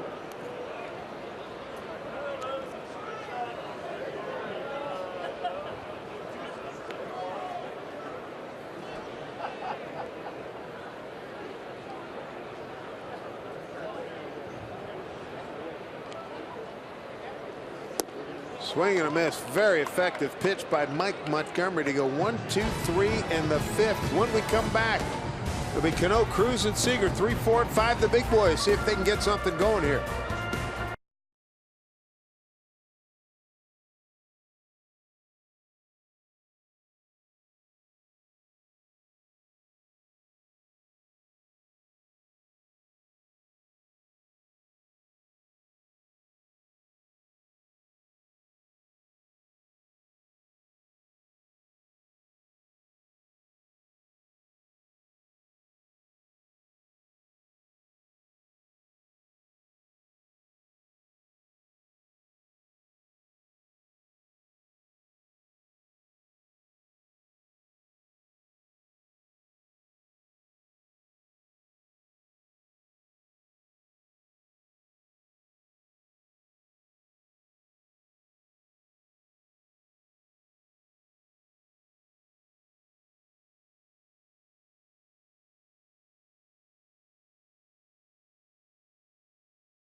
Rail, so ride in from their newest stations on Capitol Hill or at the UW. Schedules available at soundtransit.org. The local mass transit here in Cleveland. It's called the Rapid. I like it. You come to the city and they have good mass transit. Robbie Cano leads off against Carrasco. Looks at ball 1. Robbie tonight has walked and reached on a fielder's choice. 2 hits tonight for the Mariners. Seth Smith in the 1st, the single to center, and a leadoff single to left in the 4th by Kyle Seager. That's it. Down the line, that's a fair ball. Snagged nicely by Napoli. Feeds it Carrasco. 1 away. Napoli, a former catcher, converted over to a first baseman. For the Mariners, now stepping to the plate, number 23, Nelson. Carrasco's retired the last 7 men that he's faced. Mike not afraid to get dirty.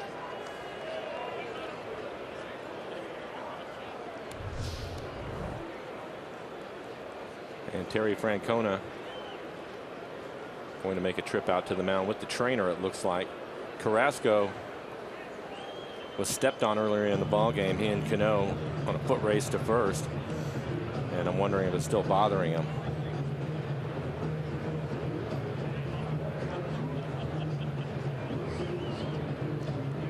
Just wanted to make sure. Yep. Don't want him to lose his mechanics because he's having an issue with his foot or his leg or his ankle. That's when you start to have problems with your arm. We'll take a look, see if he hits the bag funny. I think he's just sore. Carrasco came up originally with the Phillies as a free agent signee back at 03. As you look at Nelson Cruz.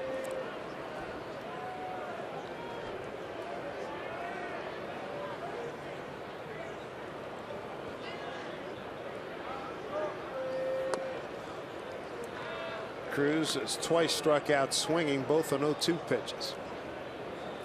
It's been the slider. Nelson has seen a bunch of them tonight.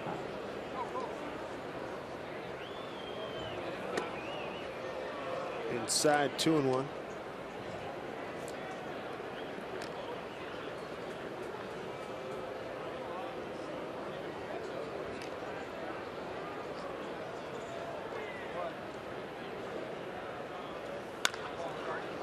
Jammed him.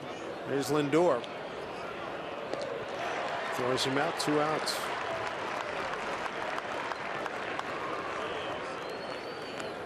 It's 8 consecutive retired. Take a look at our Delta Airlines keep climbing standings. Rangers on top. They take on Houston here this evening. We'll see the Angels over the weekend. A's locked up with the Yankees right now at Yankee Stadium.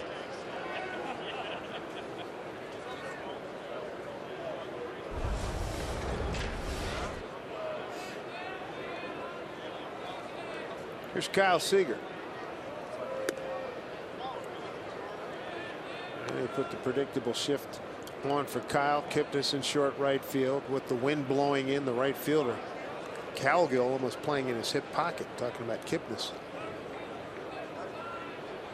Kyle with a single to left. Last time up. Broken 0 for 18. High fly ball right field. Got a chance. Giddy up, baby. It is gone. Kyle Seager with a home run. His second of the season. RBI number 6, and the Mariners are finally on the board here in Cleveland. It's 3-1 Tribe. Got it through the wind. And the wind was knocking it down. I wasn't sure he had enough of it. It's a towering home run. It was so high, I wasn't sure it was going to get out of the ballpark. Puts a good swing on it, stays on his backside. Second base hit for Kyle in the game. That is a good sign. Talked about it at the start. Kyle hitting .413 in this ballpark in his career. This is the 17th game for him here at Progressive. You should have seen the look on his face talking to him before the game. Dude, how's the wind? Man, I hit a couple of balls really good. They didn't go anywhere. We got all of this one.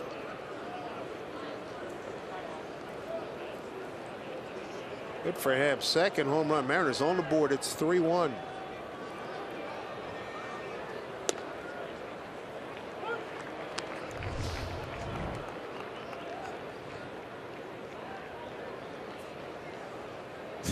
Almost a simultaneous swing with Adam Lind, the on-deck man, who's in there now.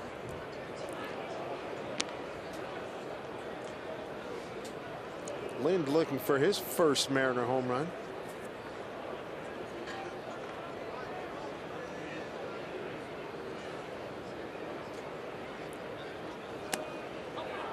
They deployed defensively just like they do as McAllister warms up. They deploy for Lind just like they do for Seager. Terry Francona and the Tribe lead it 3-1. 3-1 pitch. Could not hold up. Full count.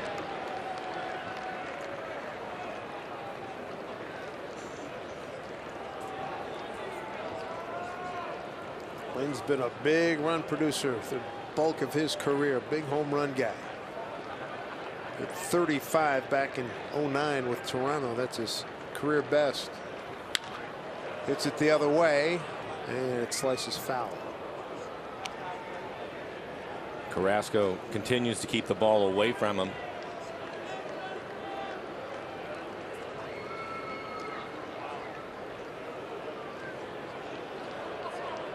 .93 pitches, 58 strikes. Scott Service really happy with the way Lynn. He said, listen, he's been aggressive at the plate, starting to come around.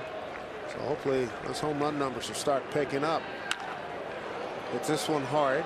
Backs up the left fielder, Bird, and makes the catch. Route number 3. Highlight of the inning, Kyle Seager. 2 for 3 in a home run. The Mariners on the board. It's 3-1 Cleveland.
He was a good one too. 1980. He was the National Player of the Year, and that's when I saw him in the College World Series against Frank Viola and St. John's out in Omaha, Nebraska. St. John's beat Terry and the Wildcats in the first game, and then the Wildcats stormed through the rest of the tournament and won the championship. Good left-handed hitter. Yes, he was. How about Olerud? 15-0 as a pitcher. We all expect him to hit. Mm-hmm. That's a great honor. Ground ball. Marte throws that 37-year-old Uribe, one down. A lot of great baseball players coming out of that conference. Your conference. Yep. And congratulations to John Olerud. That's a wonderful honor.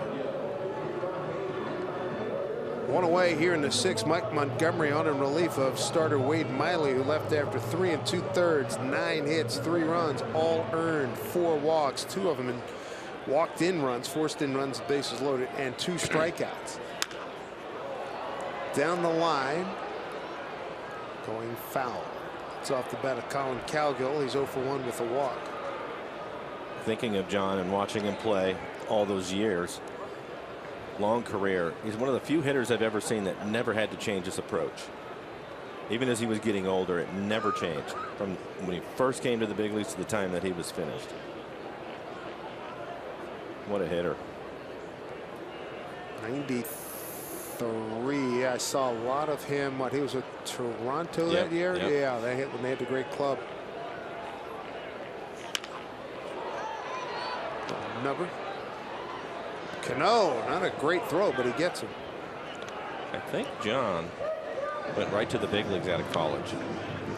I just remember, who was I? Pretty sure he did. Talking to somebody in the Bay. I think Ted Williams was still alive at the time. Yeah, I'm sure he was. And I think his quote was, he's the kind of guy you want to take out your daughter in college. Talking about Olerud. Yeah. Great hitter, great kid.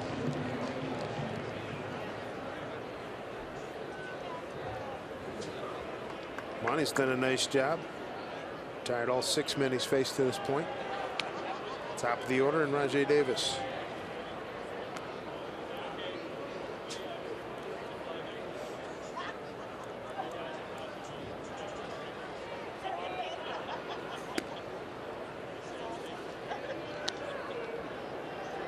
Yeah, think about that honor. I mean, the greatest player in the history of that conference.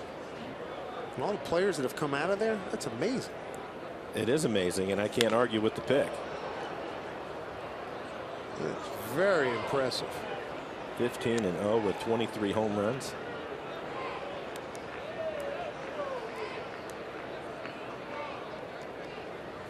Big tip of the cap, John Olerud. Rajai Davis, 1 for 2 with a walk and a bases loaded walk, and Seager will put this away. And Montgomery. Quality work out of the pen for the Mariners, holding the Tribe at bay. And see if the Mariners can continue to peck away. It's 3-1 Cleveland.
Distraction occurs anytime you take your eyes off the road. If you're texting, you're not driving.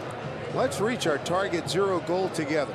0 traffic deaths in your family, 0 traffic deaths in our state. That goes for the rest of the 49 too.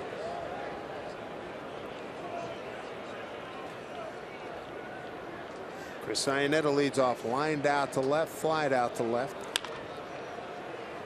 Bottom third of the order for the Mariners. Iannetta followed by Martin and Marte. Carrasco's held the Mariners to 3 hits. Kyle Seager hit a home run in the 6th. There was a first inning single by Seth Smith. And Seager a leadoff single to left in the 4th, and that's it.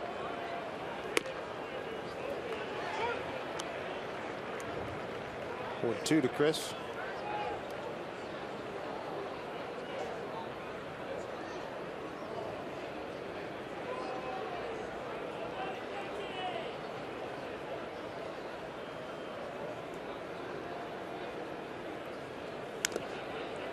Off Yan Gomes. Foul tip. Relentless wind keeps blowing in, and again the outfielder straightaway not deep.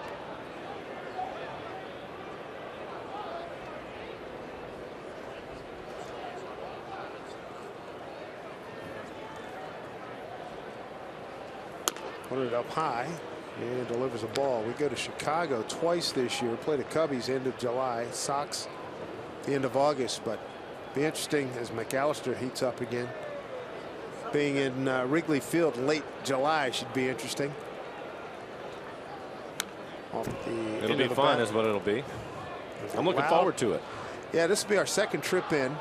They've refashioned Wrigley Field, and saw the other day that they redid the home clubhouse. They dug down deep, and it's now regarded as the best home clubhouse in the bigs.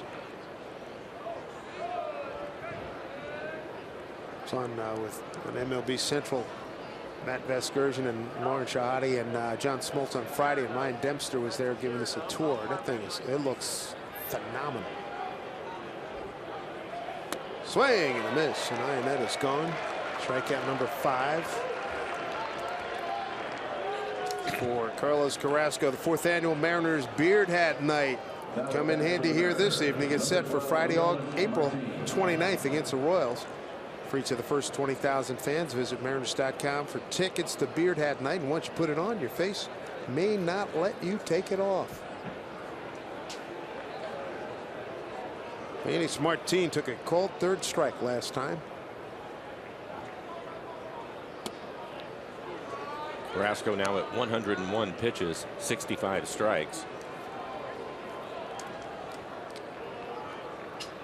This will be his last inning. Backs him off as Uribe playing in close at 3rd against Martin. By the left and a called 3rd strike.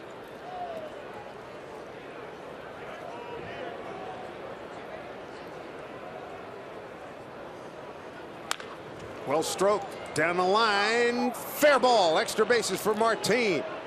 Digging it out of the corner is Calgill. And Leonese, a 1-out base runner at 2nd here in the 7th, his 3rd double.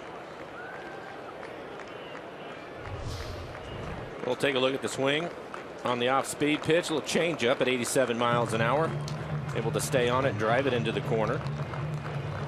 And Terry Francona out of the dugout. That'll do it for Carlos Carrasco as he goes 6 1/3, gives up 4 hits, 1 run, leaves with a 3-1 lead.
Playing at the top of the 7th, some Marin fans in the building. Always good to see them as we take a look at our Columbia Bank difference of the game. Focus on Mr. Carrasco. Really threw the ball well this evening. Commanded his fastball. He was 92 to 94 miles an hour with some run to it. Then he found his slider and his curveball. And mixing things up, working both sides of the plate was effective for him for tonight's game.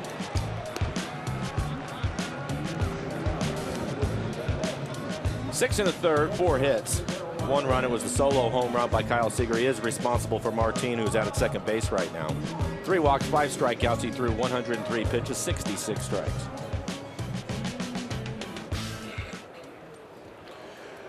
So Kyle Seager, good night, coming in 0 for 17 after reaching on a fielder's choice in the first, singled in the fourth, homered in the sixth. And now the Mariners will look at former starter Zach McAllister working out of the pen. And Marte pops it up. Lindor's got it. Mariners have not had a lot of opportunities tonight. As you take a look at the numbers for Zach McAllister, 4 appearances so far. He's yet to give up a run. 4 innings. He has 2 strikeouts, 1 walk. Opponent's hitting .077 against him. Mariners had some chances earlier in the game, and then Carrasco settled in. Runners in scoring position tonight, 0 for 5.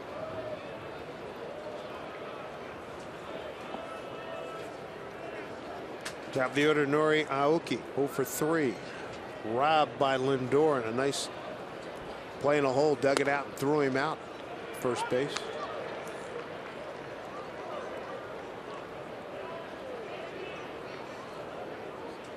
Ross Detweiler, the left-hander, and Jeff Manship, the right-hander, warming up for Cleveland.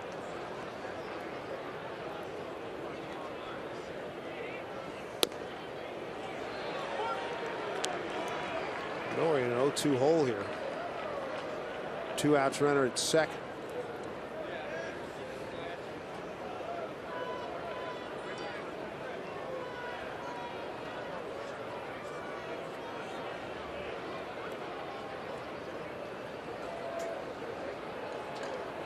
Runner goes to third. Pitch inside. In standing is Martin, his second stolen base of the season. Watch how early he's going to take off. Nobody paying attention to him. That was easy for him.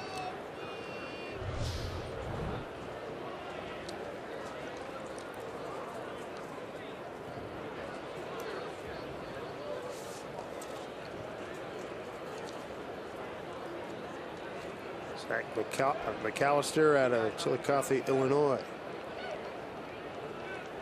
Here is the 1-2. Just staying alive.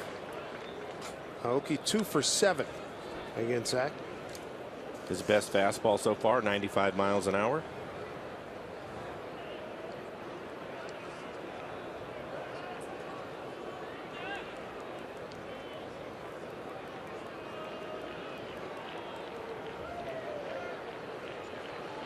Pitch for McAllister.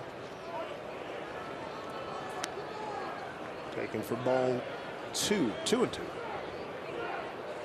There's Carrasco. We've heard a lot about commanding the strike zone. I think as far as the offense goes, Aoki maybe does that as well as anybody in the lineup. He knows his strike zone. 2-2. Slap foul.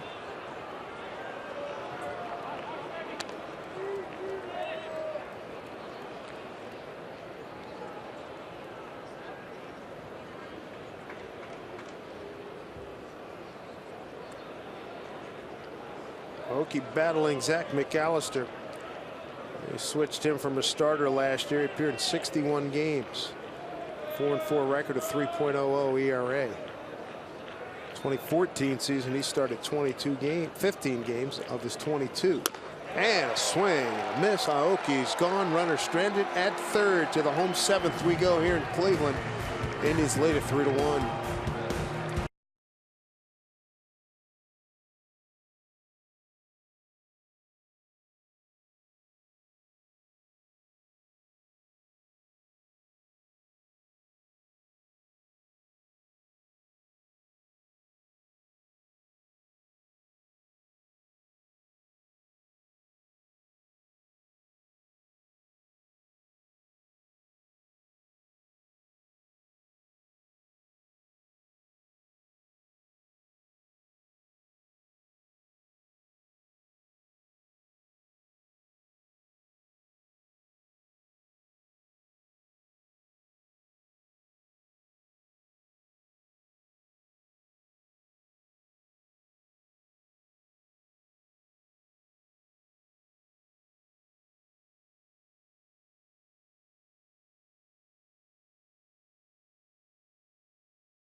Washington's Lottery. What would you do if you won? Download the app and play today.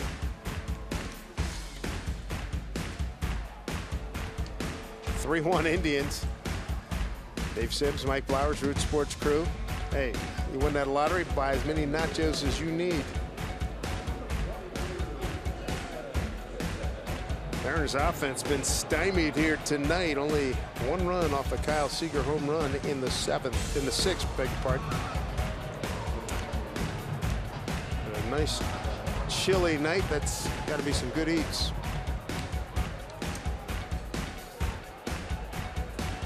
Mike Montgomery's done a good job in relief of Wade Miley's retired all 7 men that he's faced. He'll look at Jason Kipnis, Francisco Lindor, and Mike Napoli, 2, 3, and 4 here in the Tribe order in the 7th.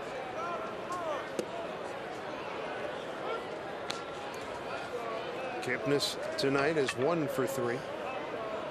For Montgomery, 2 1/3, and he's retired every batter.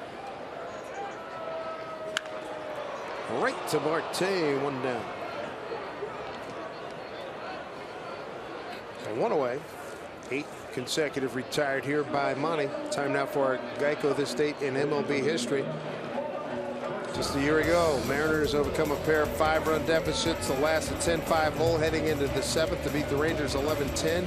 Nelson Cruz homered twice and hit a walk-off single with the bases loaded, 2 outs in the 9th. It was on a Sunday afternoon at Safeco Field, and that was one we always talk about, that exit velocity. And he hit this ball about as hard as you can hit a ball and still keep it in the ballpark. Here you go. Boom. That was an exciting time.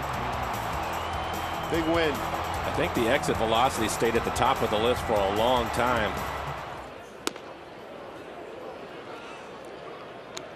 What was the number again? I mean, it was a big number. I just remember it was 118, something 119, like that. something like that, yeah.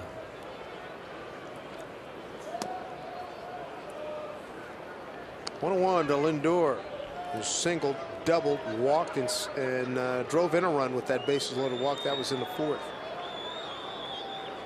2-1. Cano does not have a play. Another hit for Lindor. Monty almost had a piece of that. 3rd hit. First college night of the season. It's coming up Friday, 29th of April, 7:10 start time. Students, you're going to enjoy extended happy hour specials, including $6 beers for those 21 and over. Tickets are only $12 at mariners.com/college. Student ID is required, and the Mariners that night will be playing the world champion Kansas City Royals.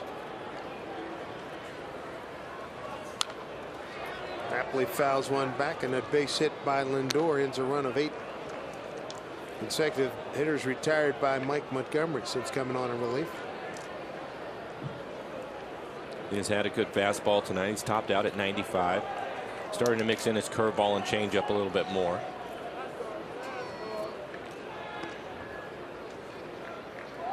Three-hit night for Lindor, 3 for 3. Runs scored and an RBI. Another bases loaded walk with Rajai Davis as Tony Zick warms up, and Brian Shaw warming up for Cleveland.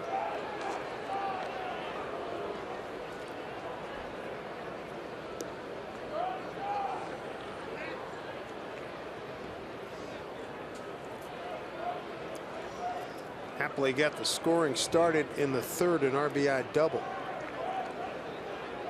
Get it over the center fielder's head.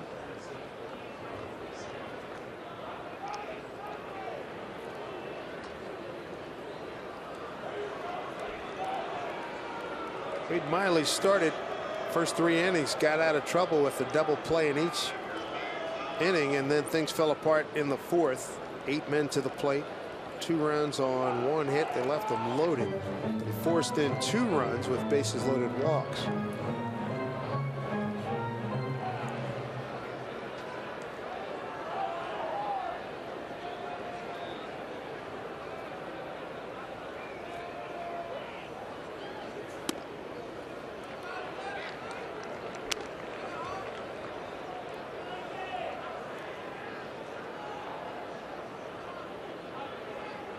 Wind is stopped now. The American flag in right center field is hanging straight down. Outfielders will move back accordingly. And the players are happy about that. Not a good night for the hands, correct? No, it's not. Tough night to hit.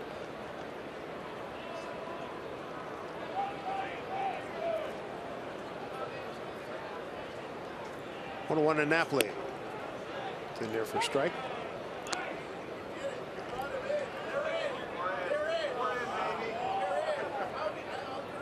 "34 pitches, 24 strikes."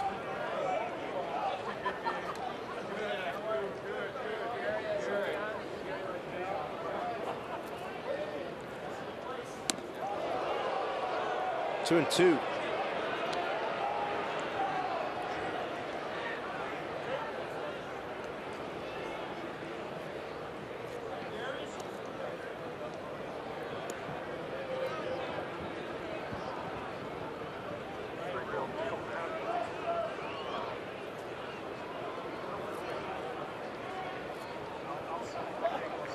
Two pitch, throw over to first.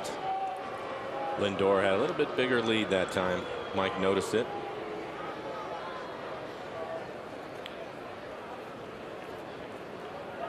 Montgomery working to Napoli. Mike and Napoli in his 11th year. Foul back.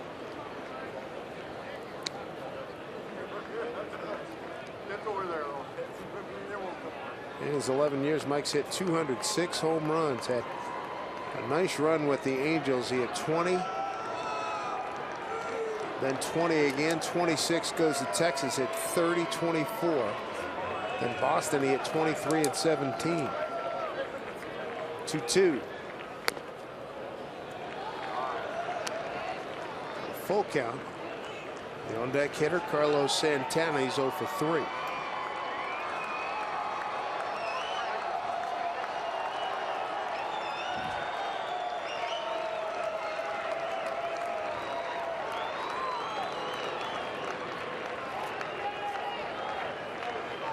Payoff pitch, and he lost him. And it looked like Chris Iannetta wanted it, but was just off the inside corner. So first and second, one out here in the 7th, 3-1 Cleveland. Game 2 of this series coming up tomorrow, 6:10 Eastern time start, 3:10 Pacific. CenturyLink What's Next. Taijuan Walker against Danny Salazar. A couple of power arms going tomorrow. Taijuan is usually in the mid-90s. Salazar will be in the mid to upper 90s. Then on Thursday, note the start time, the 8:30 a.m. Root Sports Time. Nathan Carnes faces off against Cody Anderson. Anderson 7-3 last year. Salazar 14-10 last year. And Scott Servais going to make a pitching change, and we'll step aside. Indians threaten here in the 7th. 1 out, 2 on. 3-1 lead. Back with more right after this.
Here on Root Sports, being brought to you by Money Tree. Proud to make a donation to Mariners Care for every Mariners win. By Jack in the Box, taste the Baconlicious Sourdough Bacon Ranch Combo only at Jack in the Box. And by CenturyLink, your link to what's next. Twilight time here in Cleveland. 3-1 lead for the Tribe. 2 on, 1 out here, bottom 7. Dave Sims, Mike Flowers, and Root Sports crew. New pitcher for the Mariners. Third pitcher of the evening, it's Tony Zych. Good fastball, 95 miles an hour. You're going to see his slider. That's his best pitch. That's where he typically will get his strikeouts. This will be his 6th appearance. ERA just over 4 and 6 2/3. He has 11 strikeouts. Good number for him. Opponent's hitting just .208.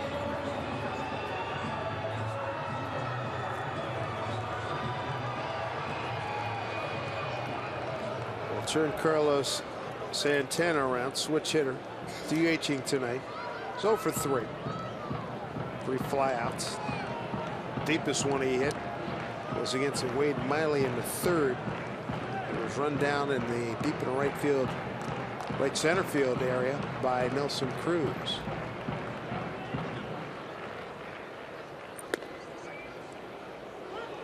Strike 1 to Carlos.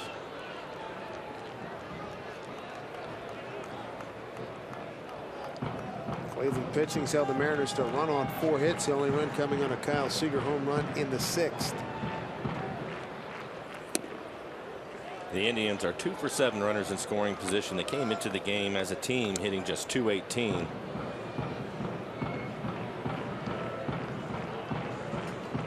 Terry Francona, Brett Mills, his longtime friend and bench coach. 1-1. Left center field, long run Aoki, but he's under it. So's Martin, who's going to make the play, and it was Martin. He's got the superior arm. Throw is just offline. Runner's tagged, moved up. Aoki's still on the ground.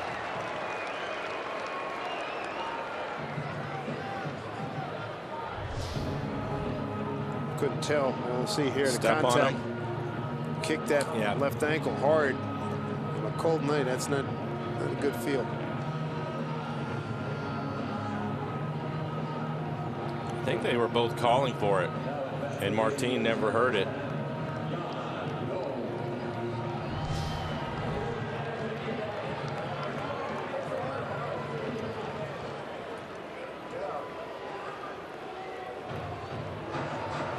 Mel Stottlemyre making a trip out to the mound.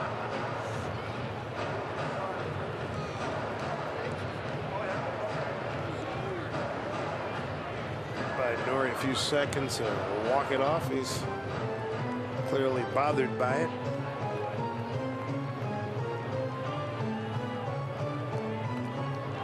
So 2 outs, runners at 2nd and 3rd for Yan Gomes. Gomes 1 for 3 tonight. 2nd inning, base hit to right. Since then he struck out and grounded out.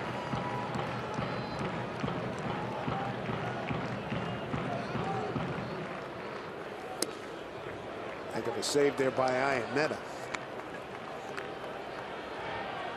Backhand that pitch I was running away from. Runner at 3rd is Lindor. Runner at 2nd, Napoli.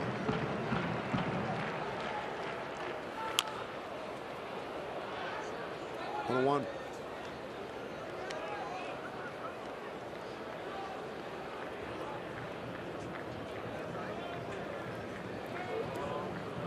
Watching Tony so far this year, I don't remember his fastball moving as much as it has. I hear you.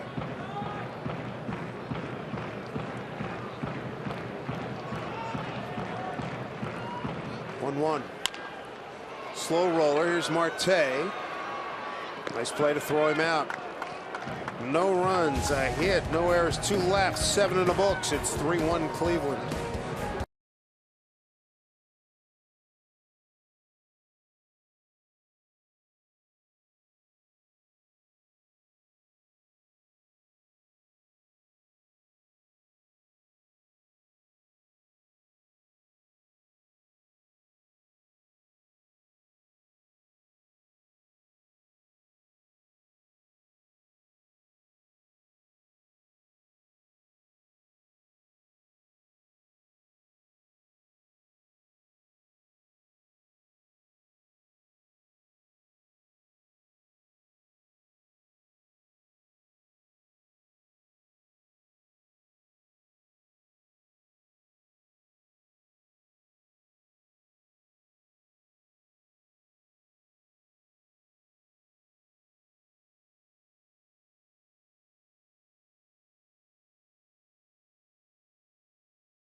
Oh, he's going to have to pick up that number, no doubt about it, guys. As we look at Seth Smith leading off here in the 8th. We saw Kyle really making an effort to do that more last year, so I think he's going to continue to do it. And I think Bill is absolutely right. If you want to get that inner half taken care of, you have to be able to hit the ball the other way. Seth Smith looks at a strike, 1-1. Smith, Cano, Cruz, 2-3-4 for the Mariners, down to their last 6 outs. Brian Shaw, this will be his 5th appearance, has struggled so far. 3 1/3, 4 strikeouts, a couple of walks, but he's given up 3 home runs.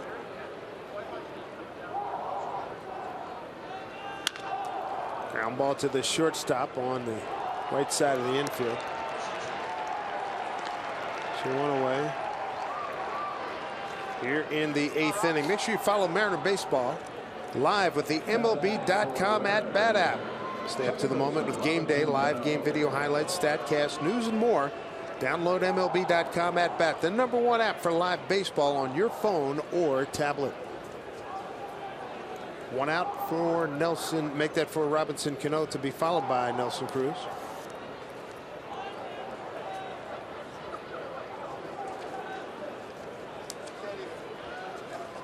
Who is that? What are you doing up there? Strike 1 to Robbie, who's walked, reached on a fielder's choice and grounded out. Cano 0 for 1 against Brian Shaw.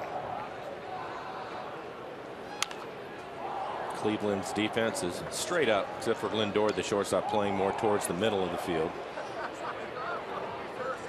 Shaw in his 4th season with the Tribe. 7-3 in 2013. Followed that up with a 5-5 year. 3-3 last year.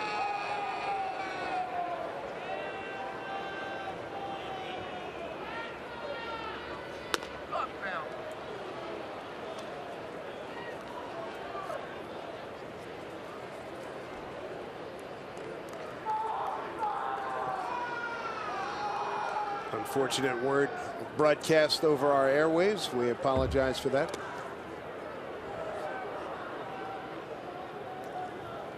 Two balls, 2 strikes.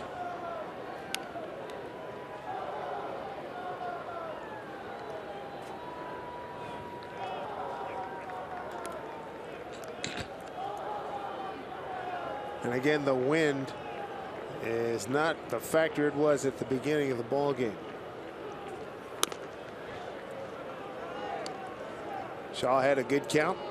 Now he's run a full count here to Cano. Cruz on deck. Mariners' only run coming on a Kyle Seager 6th inning homer. Nelson has seen a lot of breaking balls tonight. 3-2 to Robbie. Slash the other way. That's a fair ball into the corner. Cano leads into second with a double. His 2nd of the season. His road hitting streak continues. It's up to 16 games. His overall hitting streak to 5. And bring the tying run to the plate.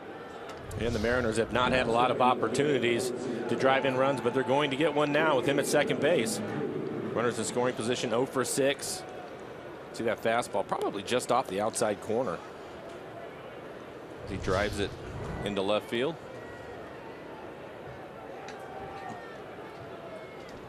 Brings up Nelson Cruz, 0 for 3 against Brian Shaw.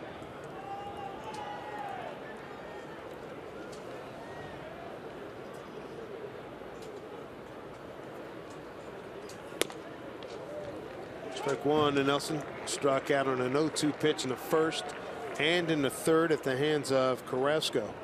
Grounded out to short in the 6th.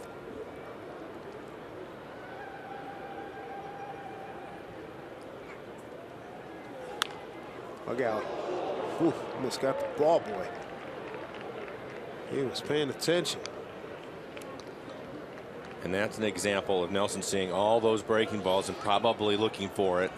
Late swing on the fastball.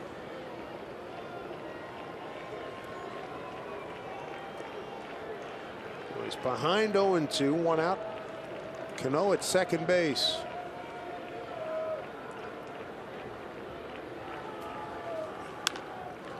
Fly ball right field for Cowgill into the corner. Got some carry on the track.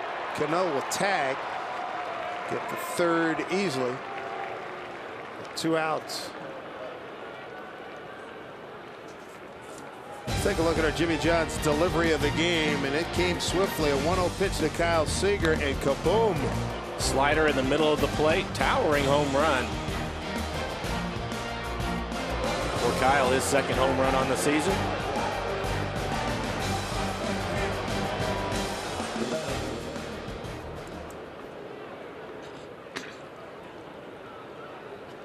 Kyle 2 for 3 tonight. So as the old song went, start of something big, we hope, after coming into this game 0 for 17. He's 2 for 3 this evening.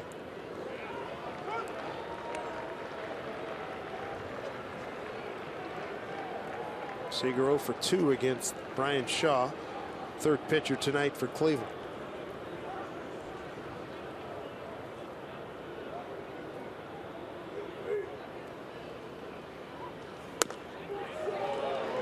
Fastball in there for a strike. 0-2 hole. Before the home run, he picked up a base hit into left field, and he may have to go that way again. Shaw trying to keep the fastball away from him. Crowd at 9,393, making some noise here.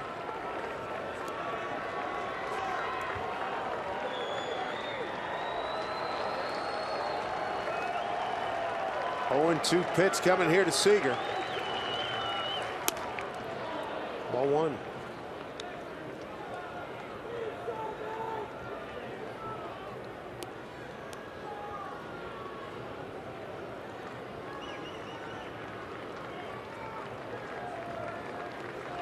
Big pitch at 1-2.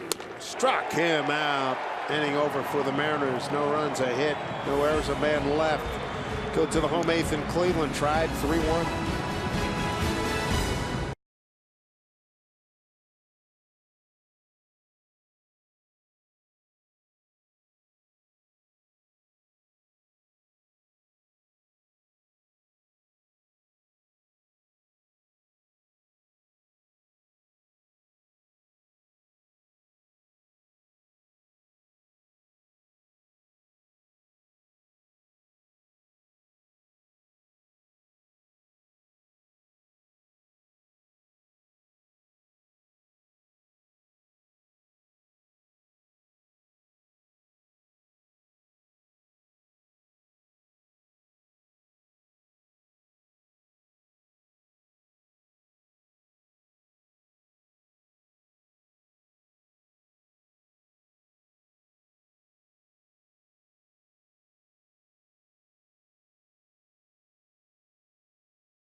Here in Cleveland, yep, House of Blues. Can't get much better than that. A lot of eats in there. Michael Simon's got a wonderful restaurant in there. And that's about 3 blocks from the ballpark. And as you can see, quite festive. And that'll be jamming during the Republican convention coming up later on this summer. And they'll have a lot of activity tomorrow with Game 2 of this series. And the Cavaliers in the playoffs will be going on tomorrow. Got a nice little light show here. It's going to be busy around here. Oh yeah. Tony Zick continues on here in the 8th. Marlon Byrd, bottom 3rd of the order. Byrd, Uribe, and Calgill for the Indians, who have a 3-1 lead. They got a run in the 3rd. Napoli double in a run, then Wade Miley in the 4th walked in 2 runs.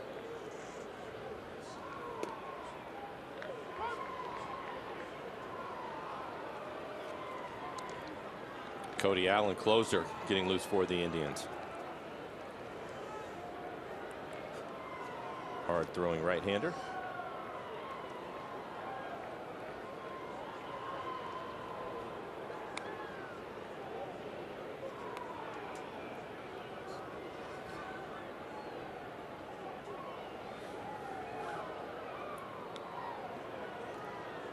Well traveled. Marlon Bird. Picked up right before spring training. 1-2 strikes. Marlon 2 hits tonight and a strikeout, 2 for 3 with a run scored. Tony has had a good fastball slider combination. Topped out at 96 miles an hour.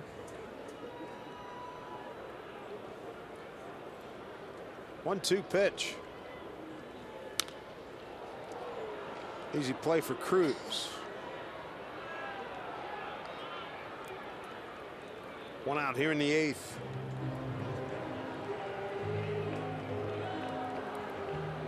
We'll bring up another veteran, Juan Uribe. He's 1 for 2, a walk and a run scored.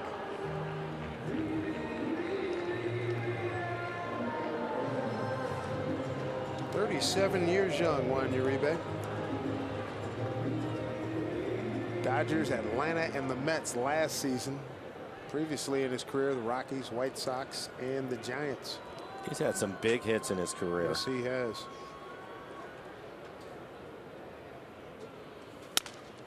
Broken bat, ground ball to Cano. 2 outs.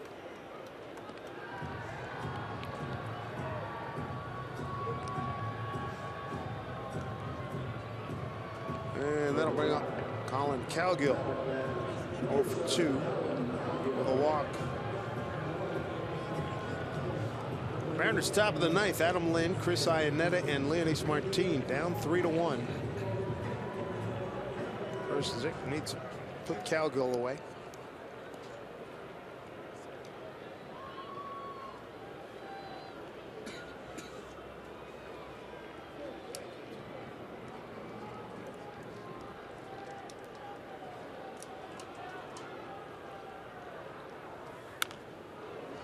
Foul off.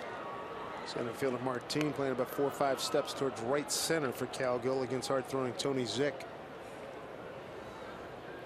A little bit of a short armor, I would think, for a hitter. Trying to time his fastball would be difficult.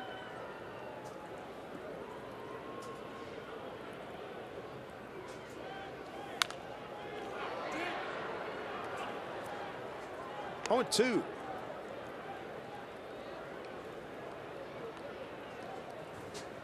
Three runs, 10 hits, no errors for the Tribe. They've left 9. A run on 5 hits, no errors, 7 left on base by the Mariners.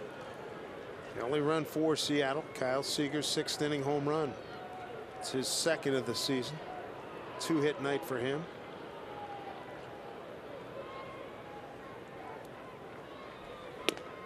Strike 3 called. He's rung up. That'll do it. So here we go. Last ups for the Mariners. Lynn, Iannetta, and Martin.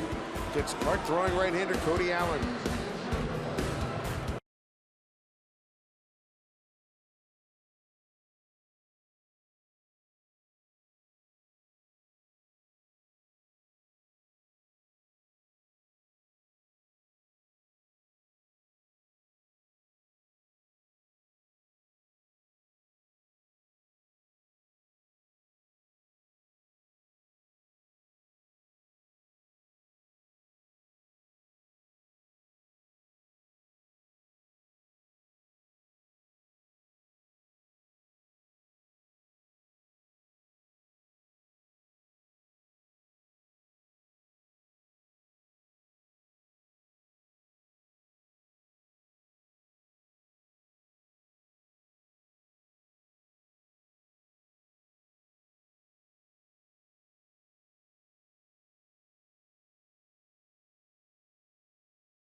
Tyler Naquin takes over in center field.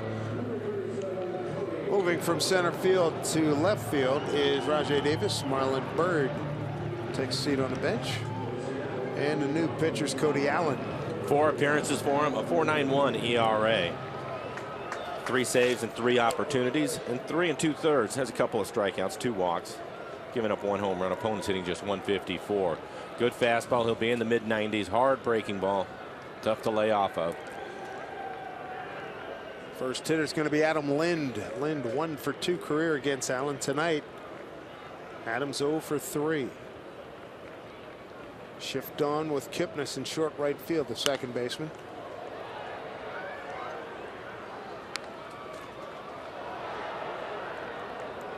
And they're going to stay on that spray chart until you change. And that's exactly right.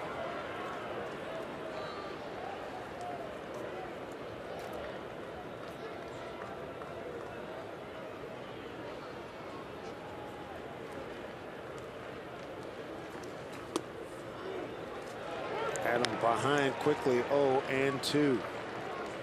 And I'm still a little bit surprised. Allen with a good fastball, and we mentioned the shift, and then he's pitching away from his defense.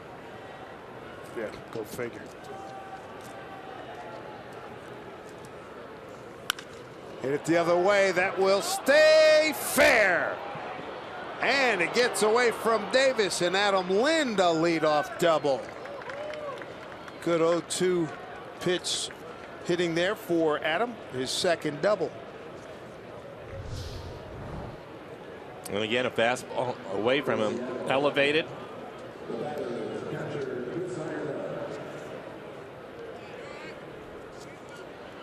Not easy to stay on top of that fastball. It was actually up out of the strike zone. Nice job by Adam Lind. Now you got Iannetta. 0 for 3. He's 1 for 2 against Allen, as was Lind going into that at bat.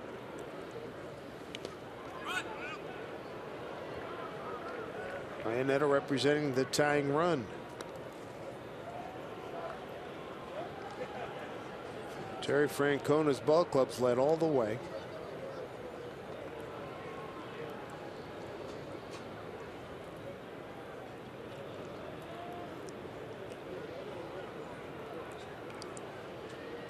Allen with the 1-0 delivery. Up high. Joaquin Benoit getting ready just in case. And the Mariners need a clutch base hit. 0 for 8 runners in scoring position tonight. Not a lot of opportunities. Looking for their first multi-hit inning. Hit well, center field. Naquin on the track, tagging his Lind. He'll be at third with 1 out. Until that wind is stopped, for the most part, as Iannetta gave it a good ride. He's going to get a fastball. Looks like it's on the outside corner.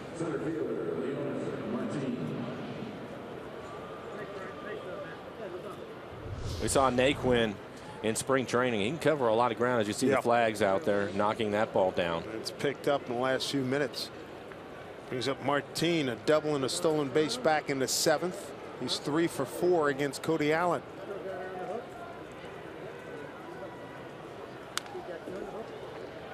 Strike 1. That double for Martin in the 7th is 3rd of the season. The stolen base is 2nd.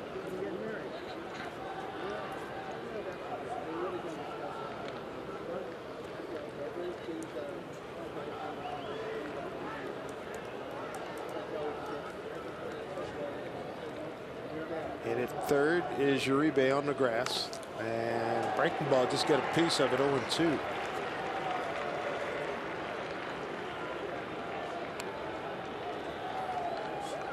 Franklin Gutierrez, one-time Cleveland Indian, on deck. He'll do some pinch hitting for Marte.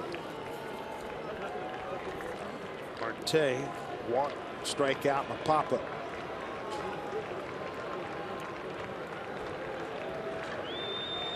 Right now, Martin behind 0-2. Broken bat ground ball to the second baseman Kipnis. Lind will score. Got a 3-2 ball game, but there's 2 outs. RBI for Martin. It'll be his 5th.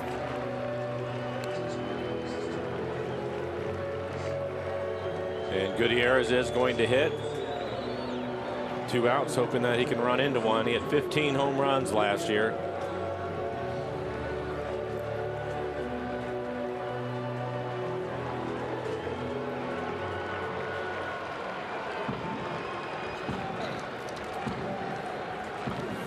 Franklin Gutierrez. Pinch hitting this season, 2 for 3 with an RBI.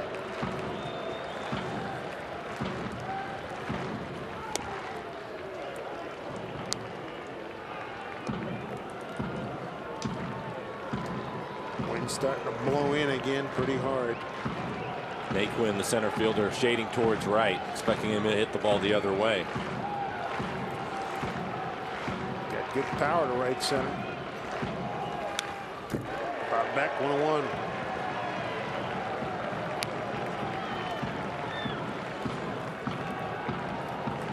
Goody, a member of the tribe, dating back to 05 to 08 before he came over to the Mariners.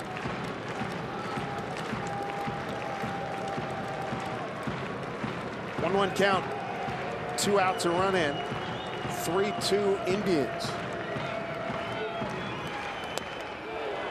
And it takes an off-speed pitch for strike 2, 1-2. First time Goody's facing Cody Allen. And that was a perfect slider. You may as well take it because you weren't going to do much with it. Mariners down to their last strike here, 2 out, nobody on. Allen deals 1-2. Struck him out. That's the ball game. Cleveland wins it 3-2. Look at the Mariners end up walking in a couple of runs, and they also end up 0 for 10 runners in scoring position and in a 3-2 ball game. That's the difference. 2 hours and 56 minutes in front of a crowd of 9,393. Mariners lose the first of 3 here at Cleveland. The road trip now at 2-2. And that's a story from Cleveland on this chilly night. Mariners postgame presented by Delta Airlines begins right now with Angie and Bill.